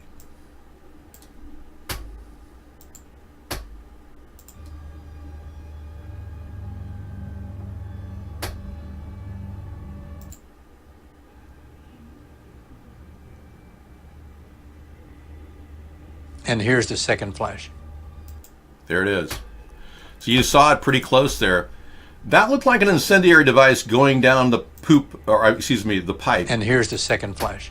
The pipe, that's right down the pipe. The chute. Yeah, of the Notre Dame Cathedral, the Doma. You think I look like David Duke? That's ridiculous. I don't look a bit like him. No. We compared his face. He looks too Jewish. Yeah. He's got that Jewish nose. Yeah, I don't have that dip in my nose here. Clearly, he's of a different design. Beep. Reboot. Look to see. This is David Duke. As you can see, I do not look like him at all.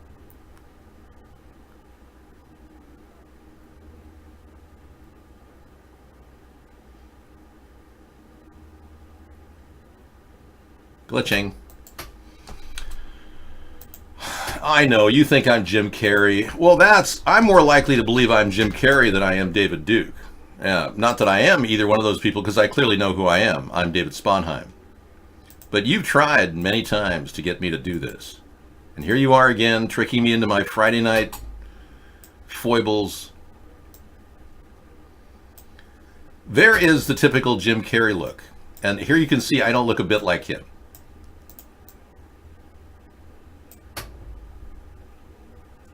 My eyes are much wider, and I don't have beady-looking rodent faces that make smart Fart sounds. Beep. I'm not a pet detective, and I don't talk through my ass. Yes, same face, clearly. Oh, like you really know. I am not Satan. No. I don't believe in that garbage. I really don't. I believe in God and hell. But I don't believe anybody has power over the underworld. Now that's pretty sad. You know, you can only imagine the kind of suffering they're going through trying to find their place in life. The question is, what do we do with people that just can't stop eating? I mean, really, what do we do? How do we fix this? Yeah, this is the original Alex Jones. This is Bill Hicks, by the way, the guy who plays Alex Jones now. The guy who's just had to testify in a case regarding, dare I mention it, Sandy Hook. Now, if he hadn't taken his vitamin injector pack, he wouldn't have been feeling as healthy, and he might not have done as good a testimony. But you got to admit, Alex Jones is growing in size and girth more than anyone ever seen. He'll probably be more like Marlon Brando. You know, he'll be eating at every fast food restaurant in Texas, arguing with people and going live stream with it while he continues to overeat. Did you see him in the last conflict he had at some restaurant? The guy's immense. He's like, whoa, massive. He's picking up serious weight, dude. I'm worried about him. I genuinely care. I think he's been smoking too much weed. Yeah, that'll make you gain weight. One, that does not look just like me. That's ridiculous. I look way better than David Duke. You know that. I'm not lethargic. I am ever ready, almost like the ever ready bunny. I don't know what they're going to make them into. You tell me. I don't have any knowledge of that. Soylent Green is people. Anyway, we talk about some things tonight. It's good we hit the... We didn't really check the news, though. You know, it's one thing I should check every night. But I know it's all about the same thing.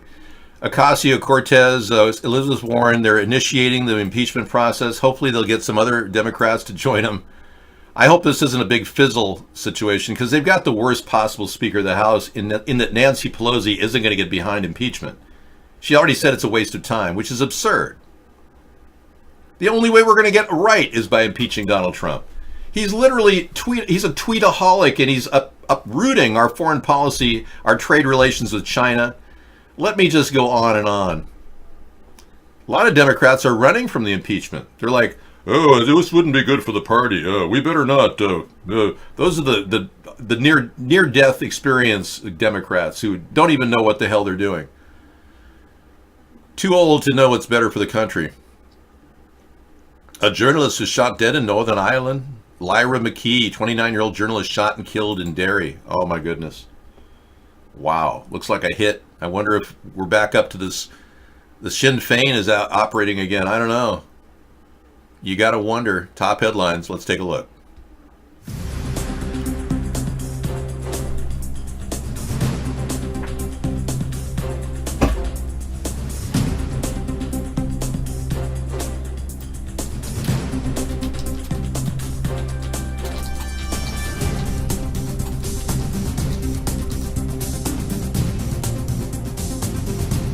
This is not what I was looking for.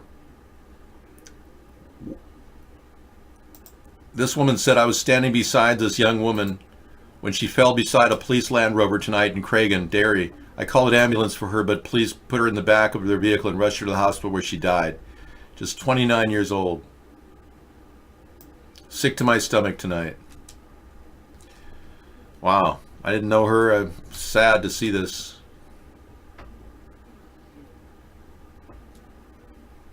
ACC Mark Hamilton said, sadly, I can confirm that the following shots been fired tonight in Cragen. A 29-year-old woman has been killed. We are treating this as a terrorist incident, and we have launched a murder inquiry. Yeah. This is the Leona O'Neill that was killed, a news journalist working for Beltel and Newsdesk and Irish News, a columnist. What a tragic loss of a beautiful woman. Out there in the streets doing work, taking on the tough subjects. Wow. Bummer. Heil Sponheim is a bad word here. You're not allowed to come in here. These aren't jokes. I don't do jokes. I talk about things. You never saw the picture of Obama and Notre Dame until yesterday. This is new. Toasting, drinking champagne to the picture burning Notre Dame. That's not an old picture. This is not something I played last month or last year. We have news and information. Like police now taking roadside samples in Phoenix, blood samples on people who are suffering from marijuana or some sort of addiction to alcohol. Yeah. Roadside blood samples are the newest thing. It was at 6:30 on Friday night in January when Phoenix Police Detective Kemp Layden pulled over a white Jeep Cherokee that was speeding and weaving in and out of its lane. The 47-year-old driver spoke slowly. His eyes were red and watery, and his pupils were dilated.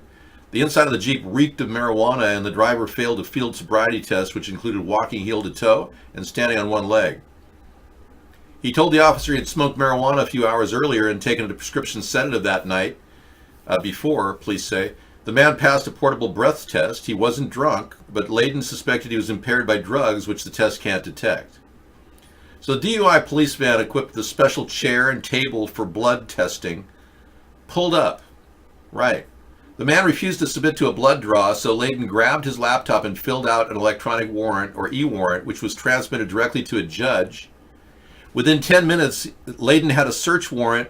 Another officer drew the man's blood. A lab report later confirmed he had active THC and a sedative in his blood. So this is all in total violation of the Fourth Amendment, right to privacy. There's no precedent for somebody to have an injection in their blood or any type of a blood draw. They literally stuck a needle in this guy right there on the road, as opposed to taking him to the hospital where you could sober up. I don't know, man. I mean, they're just reaching deep. Next come the herd inoculations, like in New York. You're forced to have a measles vaccine if you're a kid, or your kid can't stay in New York, in the New York City area. Wow. We got some attackers here that just don't get it. Yeah, I've got lots of people watching. Yeah. These people don't understand that I've already beaten every attack on our show for years and will continue. If you think you're going to stop this show from broadcasting to the world audience on UHF, you're never going to stop me. I've got the ability to roll every single night without you able to control what we do. Yeah. New York City swears its face scanning technique or technology is fake and only meant to scare people out of doing crimes. Wow. Yeah, Mark has actually lowered the ability of people to get in here. Yeah, that's the part that is really kind of disturbing. Mark gets paid to keep people from coming into our chat room. If you're getting capacity server screens or shows down on the Vaughn room when you go click in to get the chat room, it's the guy who's getting tons of money keeping us from having an active chat room we've been in for, 6 years now? And they bought Blog TV out from under us, some federal informant. That was weird. San Francisco is on the verge of becoming the first American city to ban facial recognition surveillance despite opposition from local cops. Good. That's cool. New York City, the subway system is putting up what is apparently a fake recognition monitor to scare potential lawbreakers into believing they're being tracked. Huh. Now, Alice Fung's tweet didn't even come in. Look at that. The image has been shut down. They don't even want anyone to look at that. Hey, who are you sharing the recordings with? Alice Fung. And they pulled a picture. Look at that. Now they're claiming they don't have the ability to recognize people. This is absurd.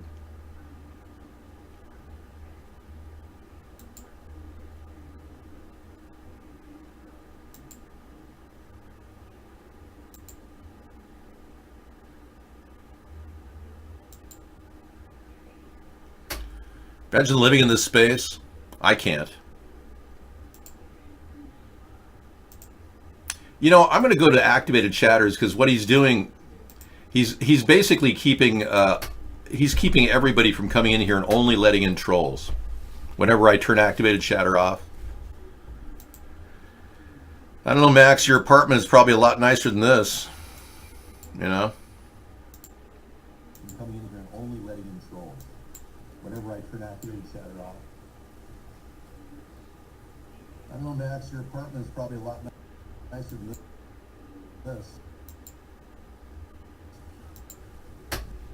You know?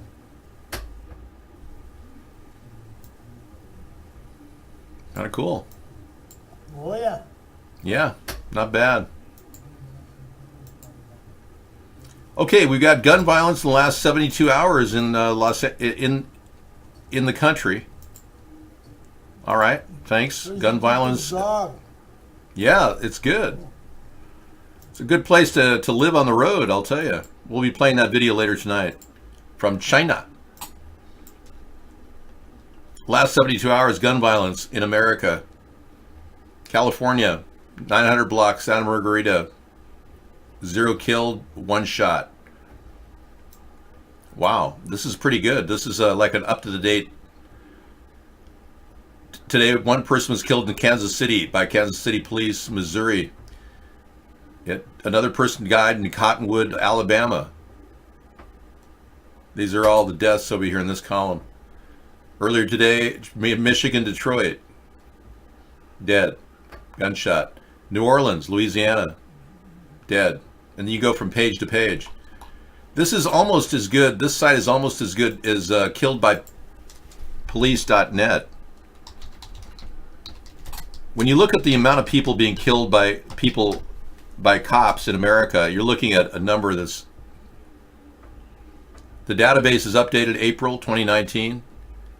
They're getting some support finally. This database has been going on for years for almost no cost. The guy he's literally had to fork over the time to do it. But these are all the people killed across the country in 2018. These maps indicate the shootings by cops, and more than half of these people were unarmed. Yeah, exactly. These are all the deaths in 2018. Nearly 1,200 people die a year from cops in America. Our country is way less safe than Hong Kong, China. We have so many people dying, and they're being killed by cops, not other people. And the cops are getting away with it. So if we needed a political movement to challenge this police brutality, I'm the guy. I'm here every night. I've got the technology to continue too. They can't stop me. Every day. Poor training, yeah, that's part of it. But I think the willingness to shoot people is kind of at the base of the training that they encourage. I think they're really trying to kill people. It's a purposeful thing. Terrible. Looks like the North is the safest place to live to not be killed by a cop. Yeah, good point. Right, when we go to that map, you're right. Your safer places are in the northern latitudes up in here. Probably North Dakota would be a good place. Montana. Maybe up in Maine. Up in Wyoming, Idaho. There's some areas in here that are pretty safe in the northern Rockies. Living inside of a mountain would be good. Yeah, you'd probably be safe inside of a mountain, I would think. If you're wondering why I keep switching, my primary unit is failing. I am currently undergoing defragmentation on my primary backup computer system. All right. Ocasio-Cortez, I don't really like to quote her, but she says she's going to sign the impeachment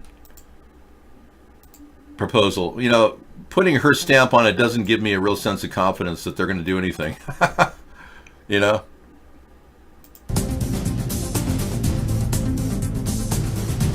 And Mr. Buttplug surges in contention with Biden and Sanders. So Buttplug is making some progress. going against other people who are not gay.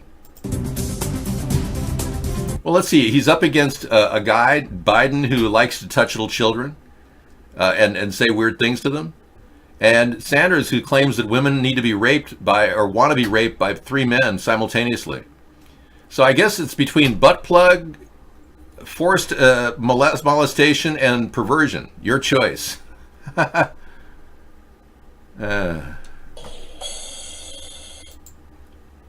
Yeah, she passed away. I'm very sorry to hear that. Leona O'Neill. That's just tragic. She probably was a really good journalist, too. Well, we certainly have enough to keep us paranoid to the hilt, you know, looking at all these lights flash off. And don't say anything bad or you might get, you know, the police knocking your door like it happened to us. They swatted us for no reason. Porn download shuts down Wi-Fi access at Houston County libraries. Whoa. So somebody's been accessing porn at the library. Gee, I bet this is an isolated incident. Not. Wow. Unable to load video. Predators. Houston charged with rape, unconscious woman. Yeah, this is... Well, I guess that's a story. It's just, yeah. Thanks for telling me. I certainly would expect people to be downloading porn at a library since they obviously can and do all the time.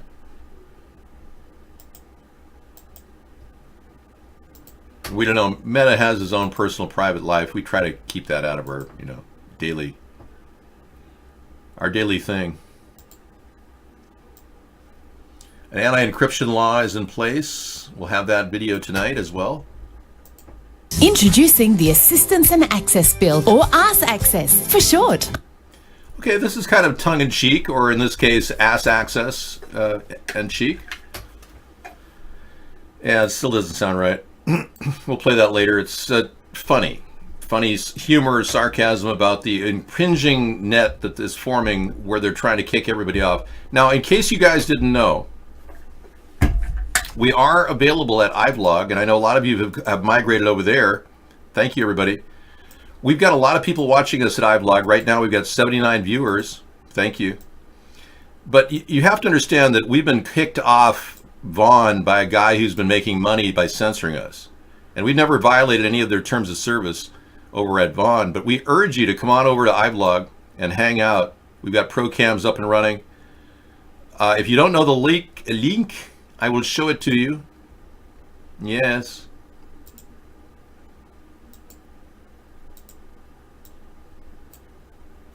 There it is. iVlog. .tv/user/America's Third Party. Yeah, because Mark is going to make a lot of money taking us down, essentially. That's the thing. He's already raked in millions of dollars knocking us down, and he's getting a lot of pressure from the people that pay him to stop us. So his gang stalkers that are financed by him, obviously they say they are actually soliciting people on our show and on our boards, and they actually offer, and I'm going to give you a redacted picture here. This is what we're getting posted in our rooms, and I'm going to show you what we're up against here, just to give you all an example around the world of the kind of harassment we're getting, because this is a good, strong message. But you see somebody who's offering $30 an hour to Doc Sponheim, recruiting new spammers, email, and it tells you where. Now, I'm not going to tell you who to contact to spam us, but you can see that they're constantly looking for people to attack our show. And their goal is to shut us down, and it's not going to happen. I am a social expert, social networking expert. I've been doing this way longer than they were ever even imagined doing it. And I can tell you, we've got a whole series of backup plans in place in the event something were to happen. I can only tell you a little bit about it. We've got at least 4 or 5 other broadcast networks that we're going to jump onto as the 2020 election rolls forward. And we know we're being censored on Twitter, Periscope. We know we're being censored on Facebook. But this show keeps going on despite that, because I've got other ways of reaching people. We are going to be doing our Saturday show tomorrow where we do PolitiChat, which is a hashtag PolitiChat on Twitter. And the weirdest thing happened. I checked my Twitter feed on my site, and I'll show you. We got the new look here, me standing over the Seattle seascape of the Puget Sound. But I was analyzing my graphics from last Sunday, and by the way, the number of followers we have here has remained the same for 8 years now. I know that sounds bizarre, but there was a drop right around the time when, there was a drop right around the time when Facebook cleared out, or Twitter cleared out everybody who was Russian related. They just took 50 off our count, and they did that across the board to everybody. But the number has remained the same pretty much, except for that one drop of 50 in one day. It remained the same for 8 years, which is technically impossible. And I'd show you in the metrics from last Sunday, they were through the roof. The number of spikes to our show and people talking about our show was in the thousands. And we didn't have a single follower, which shows clearly, beyond any shadow of doubt, any reasonable doubt, that we are being censored at a high level and have been for a long, long time.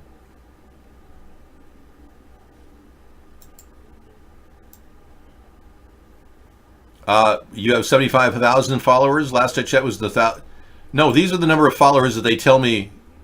I don't have more than 895. This is the number I've had for 8 years on my end.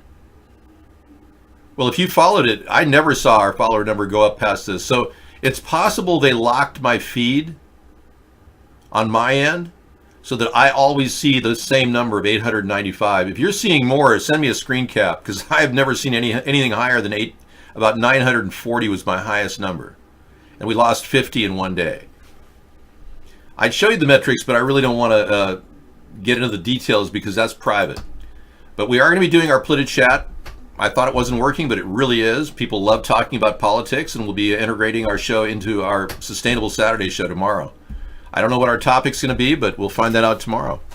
But it really was a success. And I think I proved my point that we're being censored too. Sarah was saying that we need to keep up a daily chat on Twitter, or at least a weekly chat. And I was hesitant because I thought that maybe we were censored. Now I know we're censored because the numbers just didn't add up. The number of impressions we had were huge, and not one follower. That doesn't make any sense.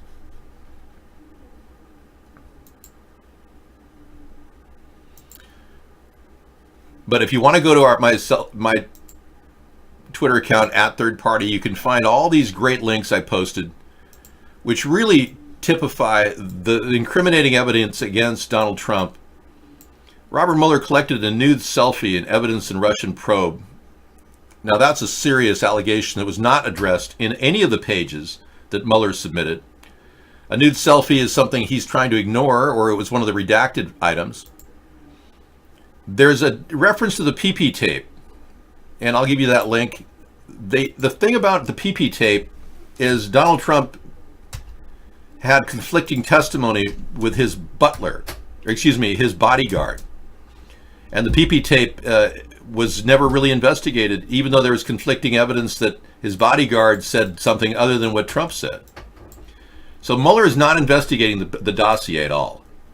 The selfie is of him. This is a sex selfie of Donald Trump. It's in the Trump file. It says sex selfie. Many times have been revealed in the recent publication of the Mueller report, redacted publication. We found out that this woman and Sean Spicer lied at least 7 times in press conferences about Donald Trump. We also know that Hope Hicks repeatedly had to lie for Donald Trump. She even said so. She said publicly she had to lie quite often for Donald Trump. So we've got a liar as a president who's turning people that probably wouldn't be liars into liars. And it's becoming more and more disturbing as we continue to see the evidence mount, and all the Trump-tards are sitting around going, no, there's no evidence at all. No way. You're making that up.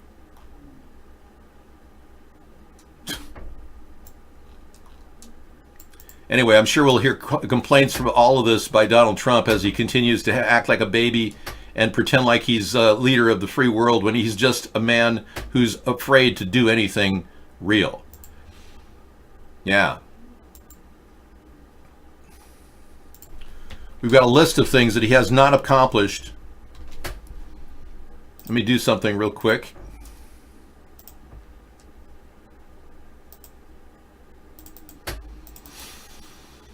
Yeah, he's kind of screwed up. In fact, if you were a guy who voted for Donald Trump 2 years ago, you probably would expect a lot more than what you got, unfortunately.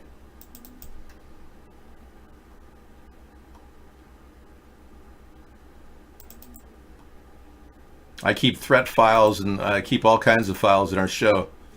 Right now I got to put something in my threat file for tonight. It's one of the things I do in the evening.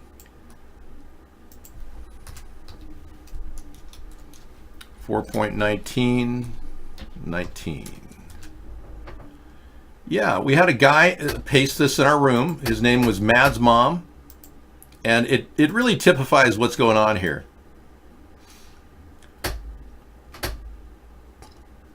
And yeah, we'll give you a little something extra in a second here. But look at this, what he said. As of today, no wall has been built, no new immigration law, no revised immigration laws, no H-1B visas canceled, no DACA repeal, no birthright anchor baby repeal, no sanctuary city lawsuits, no E-Verify requirements, no border closure, no cancellation of the visa lottery, no arrest of any swamp creatures or elite pedos, no stopping to the chemtrails, the human trafficking, or the CIA drug running.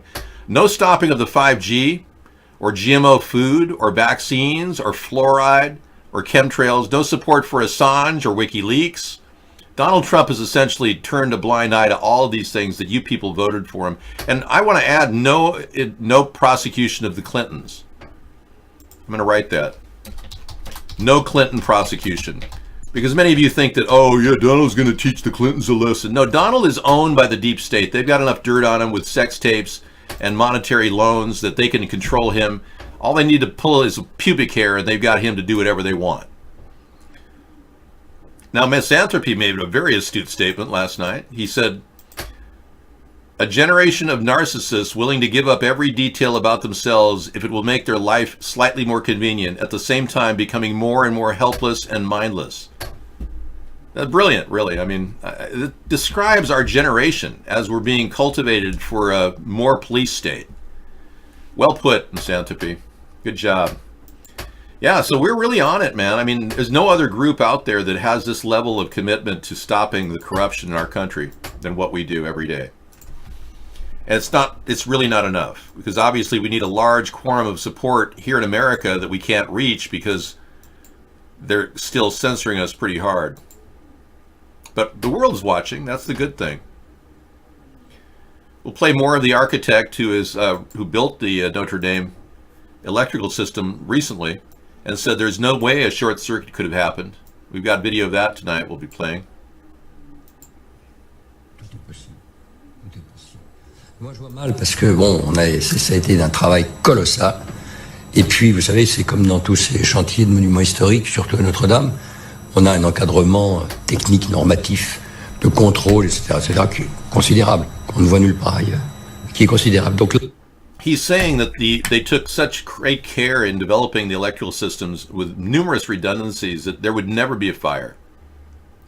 And they had 2 men on patrol at all times looking for any potential flashpoints.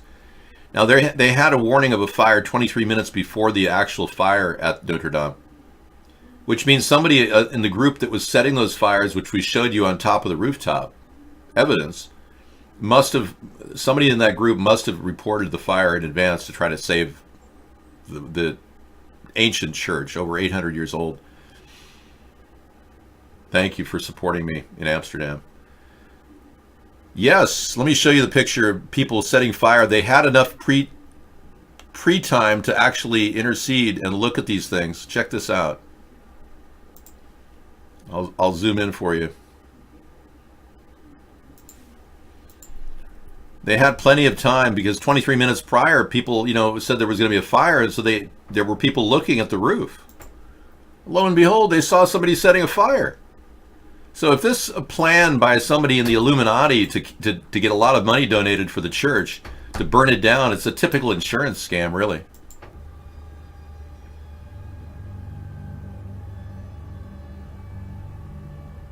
They're seeing people on the rooftop.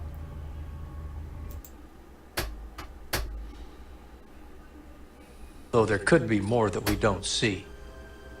And here's the first one.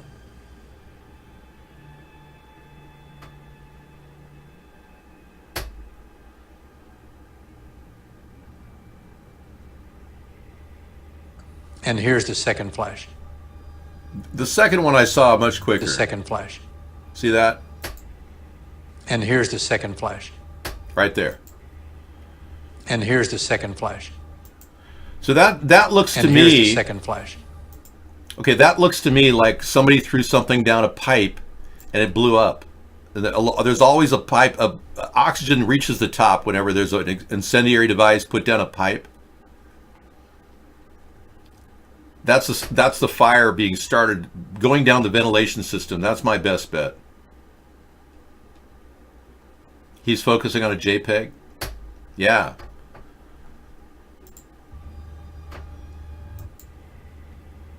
And here's the second flash.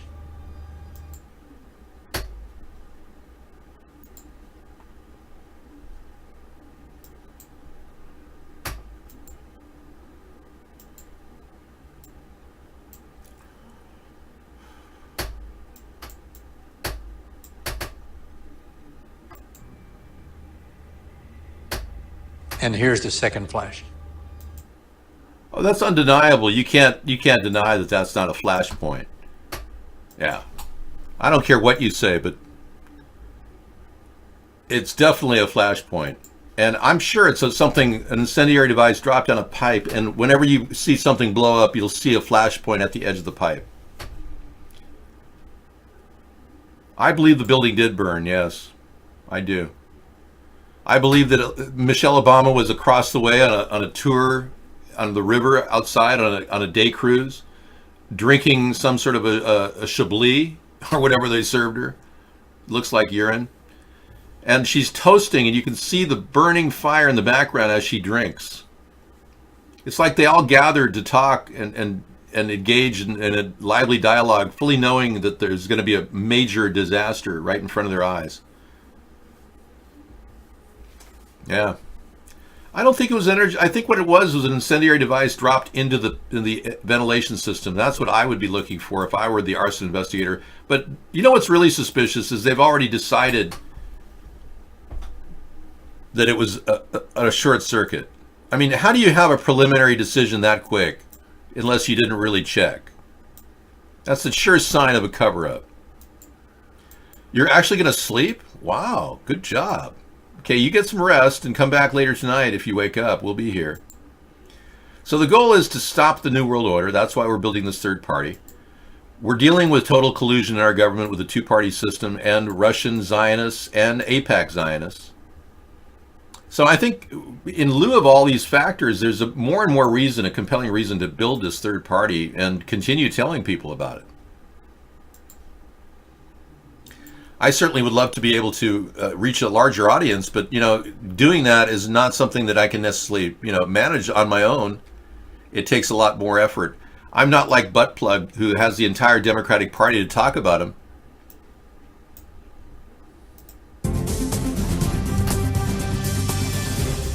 And having him surge in contention is kind of a joke.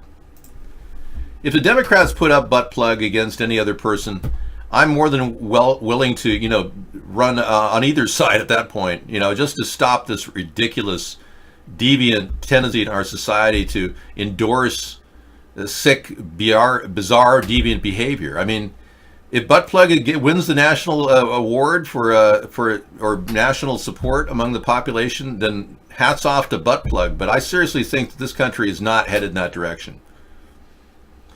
Buttplug is a guy who's, we can give you the details here of Buttplug.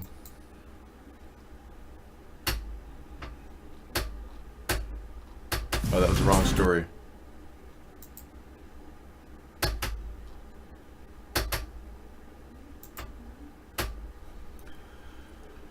Right, Beauty Keg, I guess his name is.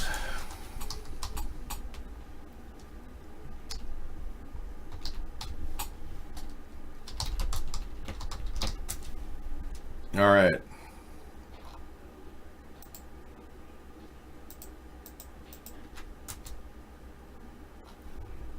Oh, hang on. You're missing the coolest Nimi. Oh, it's going to another video in Asia.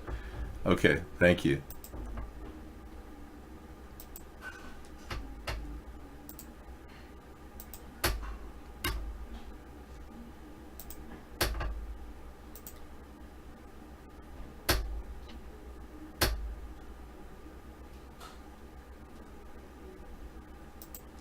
Yeah, I don't really think I'm going to give you more than just his website if you want to go check it out.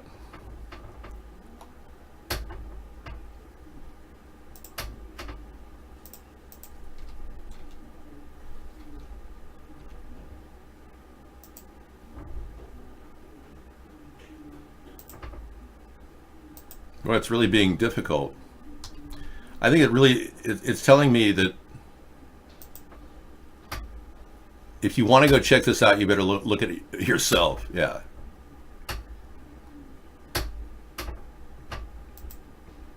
Yeah, it's not, I think it's blocking me. You can be sorry all you want. Okay, check this out. Dave, maxed out credit. I don't really care about the guy personally. I think he's a joke. Yeah, Claire Bronfman is pleading guilty in the Nixivium case, sex slave case. Yeah, you know, she's the famous heir to the Seagram's fortune. She oversaw child trafficking and child pornography.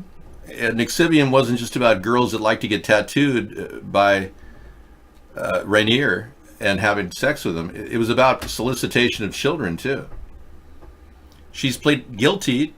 Maybe she'll get out with what, 5 to 10 years, who knows. She leaves federal court in the Brooklyn borough of New York.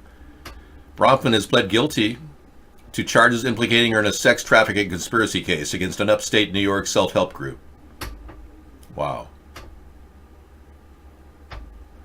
Claire Bronfman, heiress to Montreal's Seagram's empire, has pled guilty to charges implicating her in a sex trafficking conspiracy case accusing a cult-like upstate New York group of creating a secret harem of sex slaves for the group's self-anointed spiritual leader. Okay, she's pleading guilty to a case implicating her in a sex trafficking conspiracy case accusing a cult-like upstate New York group of creating secret harems of sex slaves. She admitted in her plea in federal court in Brooklyn that she harbored someone who was living in the U.S. illegally for unpaid labor and services, kind of like Leona Helmsley, if you remember her, and that she committed credit card fraud on behalf of Keith Rainier and the lead of the group called Nixivium. But Bronfman, the 40-year-old daughter of the late billionaire and philanthropist and former Seagram's chairman Edgar Bronfman Sr., told the judge that she had wanted to help people through Nixivium but ended up dishonoring her family. Well, that's decent of her to say that. Your Honor, I was afforded a great gift by my grandfather and father, Bronfman said. With the gift comes immense privilege and, more importantly, tremendous responsibility. It does not come with an ability to break the law. She added, for this, I am truly sorry. As part of a plea agreement, Bronfman agreed to forfeit $6 million from her fortune. Prosecutors say is worth $200 million. She faces more than 2 years in prison at sentencing on July 25th. The plea means Bronfman will avoid getting to trial early next month with Rainier, who faced conspiracy charges alleging that his inner circle of loyalists created a secret society of women who were forced to have unwanted sex with him. Prosecutors say some of the women were branded with his initials as part of their initiation. I think she got off really light because there's all this evidence of sex trafficking and child pornography. I think this woman's 2 years is ridiculous. If she were a man with that level of charges against her, she'd probably be serving 20 years. That's really amazing. Only 2 years? I'm like shocked. And $6 million? Apparently money buys you justice. Look at Dennis Hastert, the former Speaker of the House. He only served 13 months for butt raping 4 boys. Yeah, former Speaker of the House, Dennis Hastert, who's close friends with Tony Podesta. Yeah.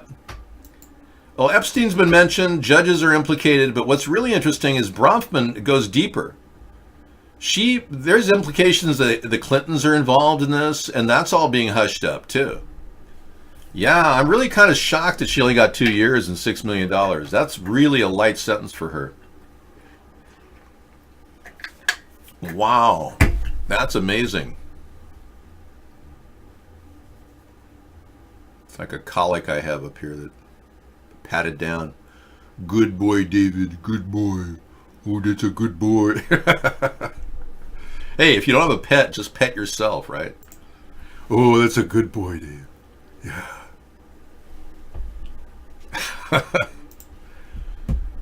Anyway, Friday's supposed to be a fun night for you, so I hope you do have some fun tonight.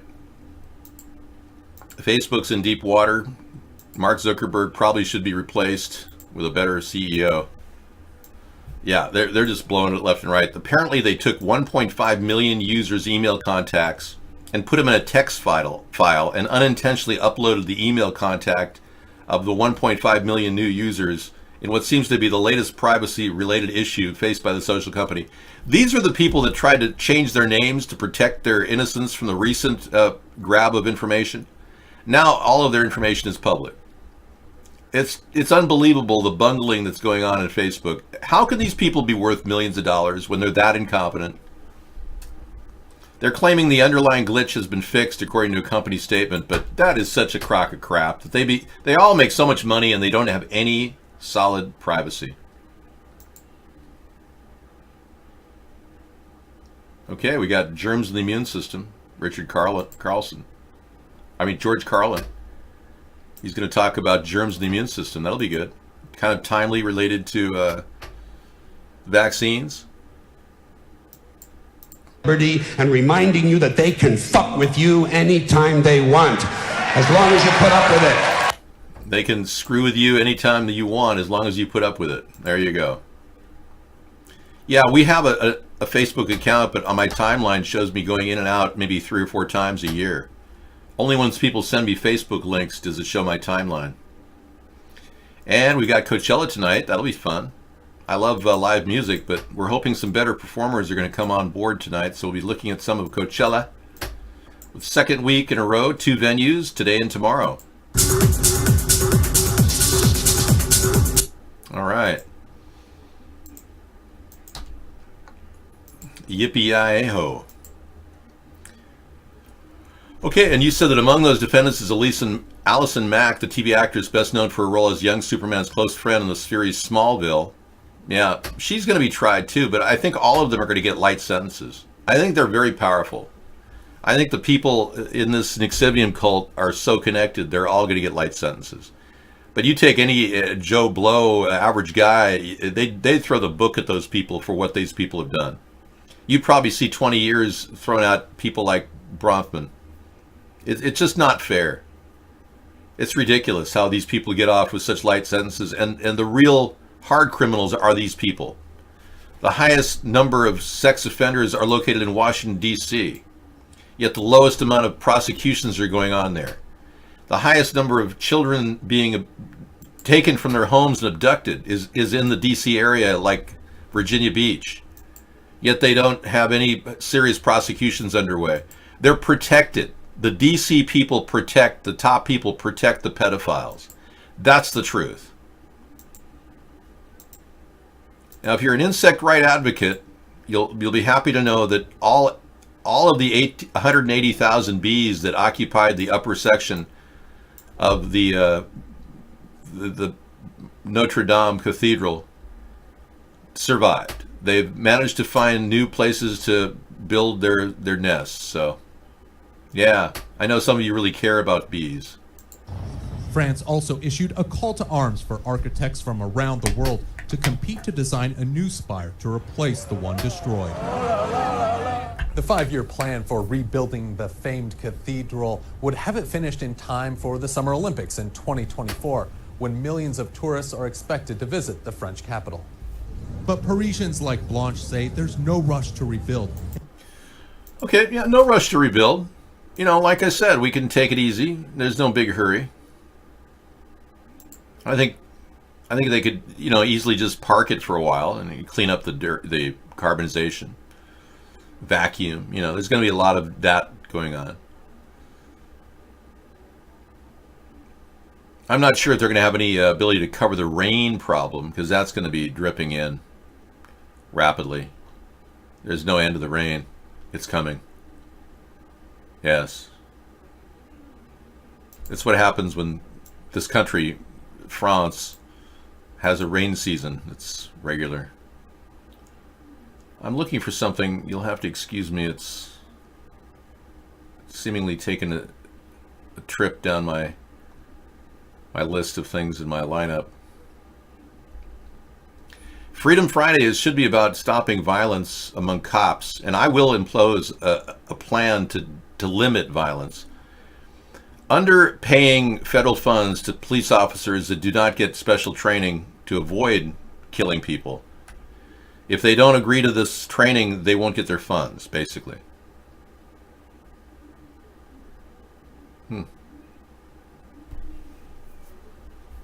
It's kind of strange that it just disappeared. Yeah, I had it right up there. Okay, well, either way. Also, don't forget that we are the place for a container wall idea. If you want to tell people that we've come up with an idea that could actually be implemented for under $1 billion. Oh, there it is. It's way in back. Okay. Yeah. We'll take that, put it down there for now. But yeah, this is the Notre Dame Cathedral idea I came up with. Building a plastic dome over the whole thing would be so much more efficient and provide a tremendous new look at how to, make it a more meaningful place for people to go to.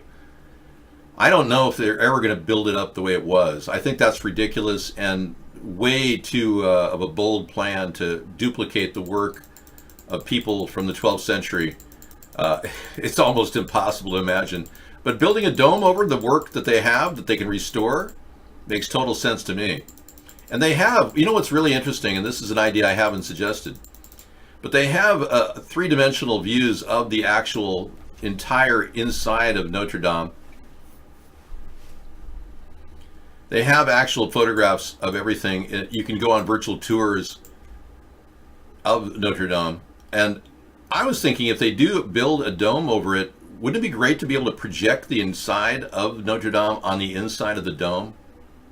There's no reason why we couldn't have reflective siding on the inside to actually create a projection screen. When you think about that idea, get back to me on that. And here is the 1,000 mile container fence for only $1 billion. Donald Trump is wasting our time not building a fence and not fixing the wall problem, which he himself foolishly called it a wall when it should be a fence. And we could only afford a fence. And now we're down to the container fence idea because Donald Trump has squandered 2 years of time talking about my idea and not being able to implement it. Classic, isn't it? The incompetence of a thief who steals ideas and lies incessantly through his teeth, and all of his cronies that got him elected and the Russians that put him there, turn our country into the laughing stock of the world. And I feel bad for all the American people that believe that this country stands for more than just some scumbag greedmonger like Donald Trump who stands around acting like he owns the world.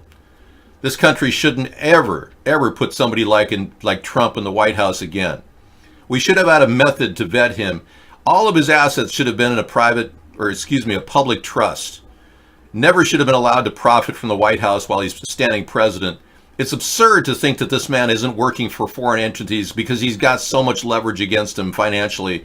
Russia, Deutsche Bank, Germany, money launderers. His connections go deep, and Mueller didn't look into the depth of his connections. He stopped short of that when he didn't go put Paul Manafort on trial for the second trial, when he wrapped things up abruptly and didn't even investigate Seth Rich. It's convinced me that Mueller is on the take, and so is William Barr. That these people are owned by the people, the Zionist elitists that want Donald Trump to stay so they can implement even greater tax breaks for the rich and lose more of our equity in trade relations that go sour like with China. So now we're looking at a crossing point in our history where we can either go in the direction of intelligent thought, which I bring to the show every night, or side with some absolute brain-dead moron who has no clue as to what he's doing other than to steal ideas from other people. We've got renewable energy solar solutions that are brand new, innovative, like this vertical windmill put on telephone poles around the country. We've got so many ideas that make us better than the other guy. And as these are the ideas that could be viral in the 2020 election. We've got mobile medical unit ideas as well, like this one deployed by Loma Linda Medical Center. We could easily build really great mobile medical units for helping people with low-cost health care. If we don't build this party, it'll never happen.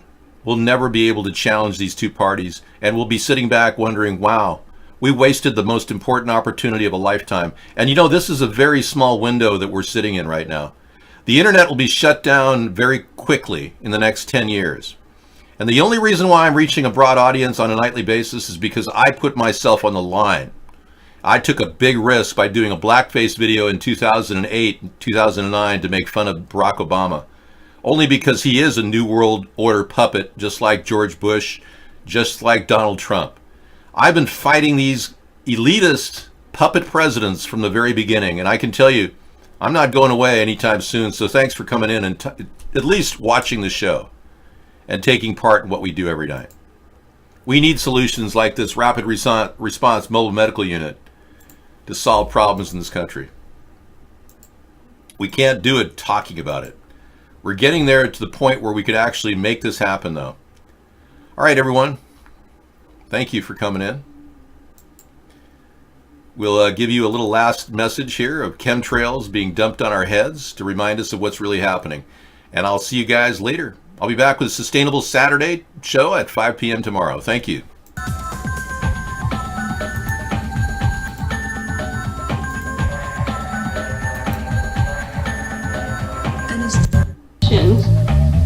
Okay, I'm happy to talk to you more about it. There are many reasons we're doing it. Okay. We don't understand how the wind in the upper atmosphere moves. In these chemtrails, there's different kinds of chemtrails, as you probably know. Different trails at night we use and different trails during the day. The wind blows them around. They glow either on their own or from scattered sunlight. We take pictures and we can see how the wind trail moves around. Yeah. Just like keep getting bigger. Like, wow.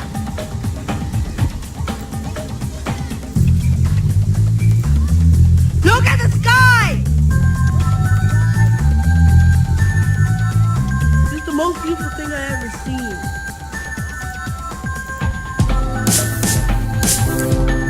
America is ready for a change.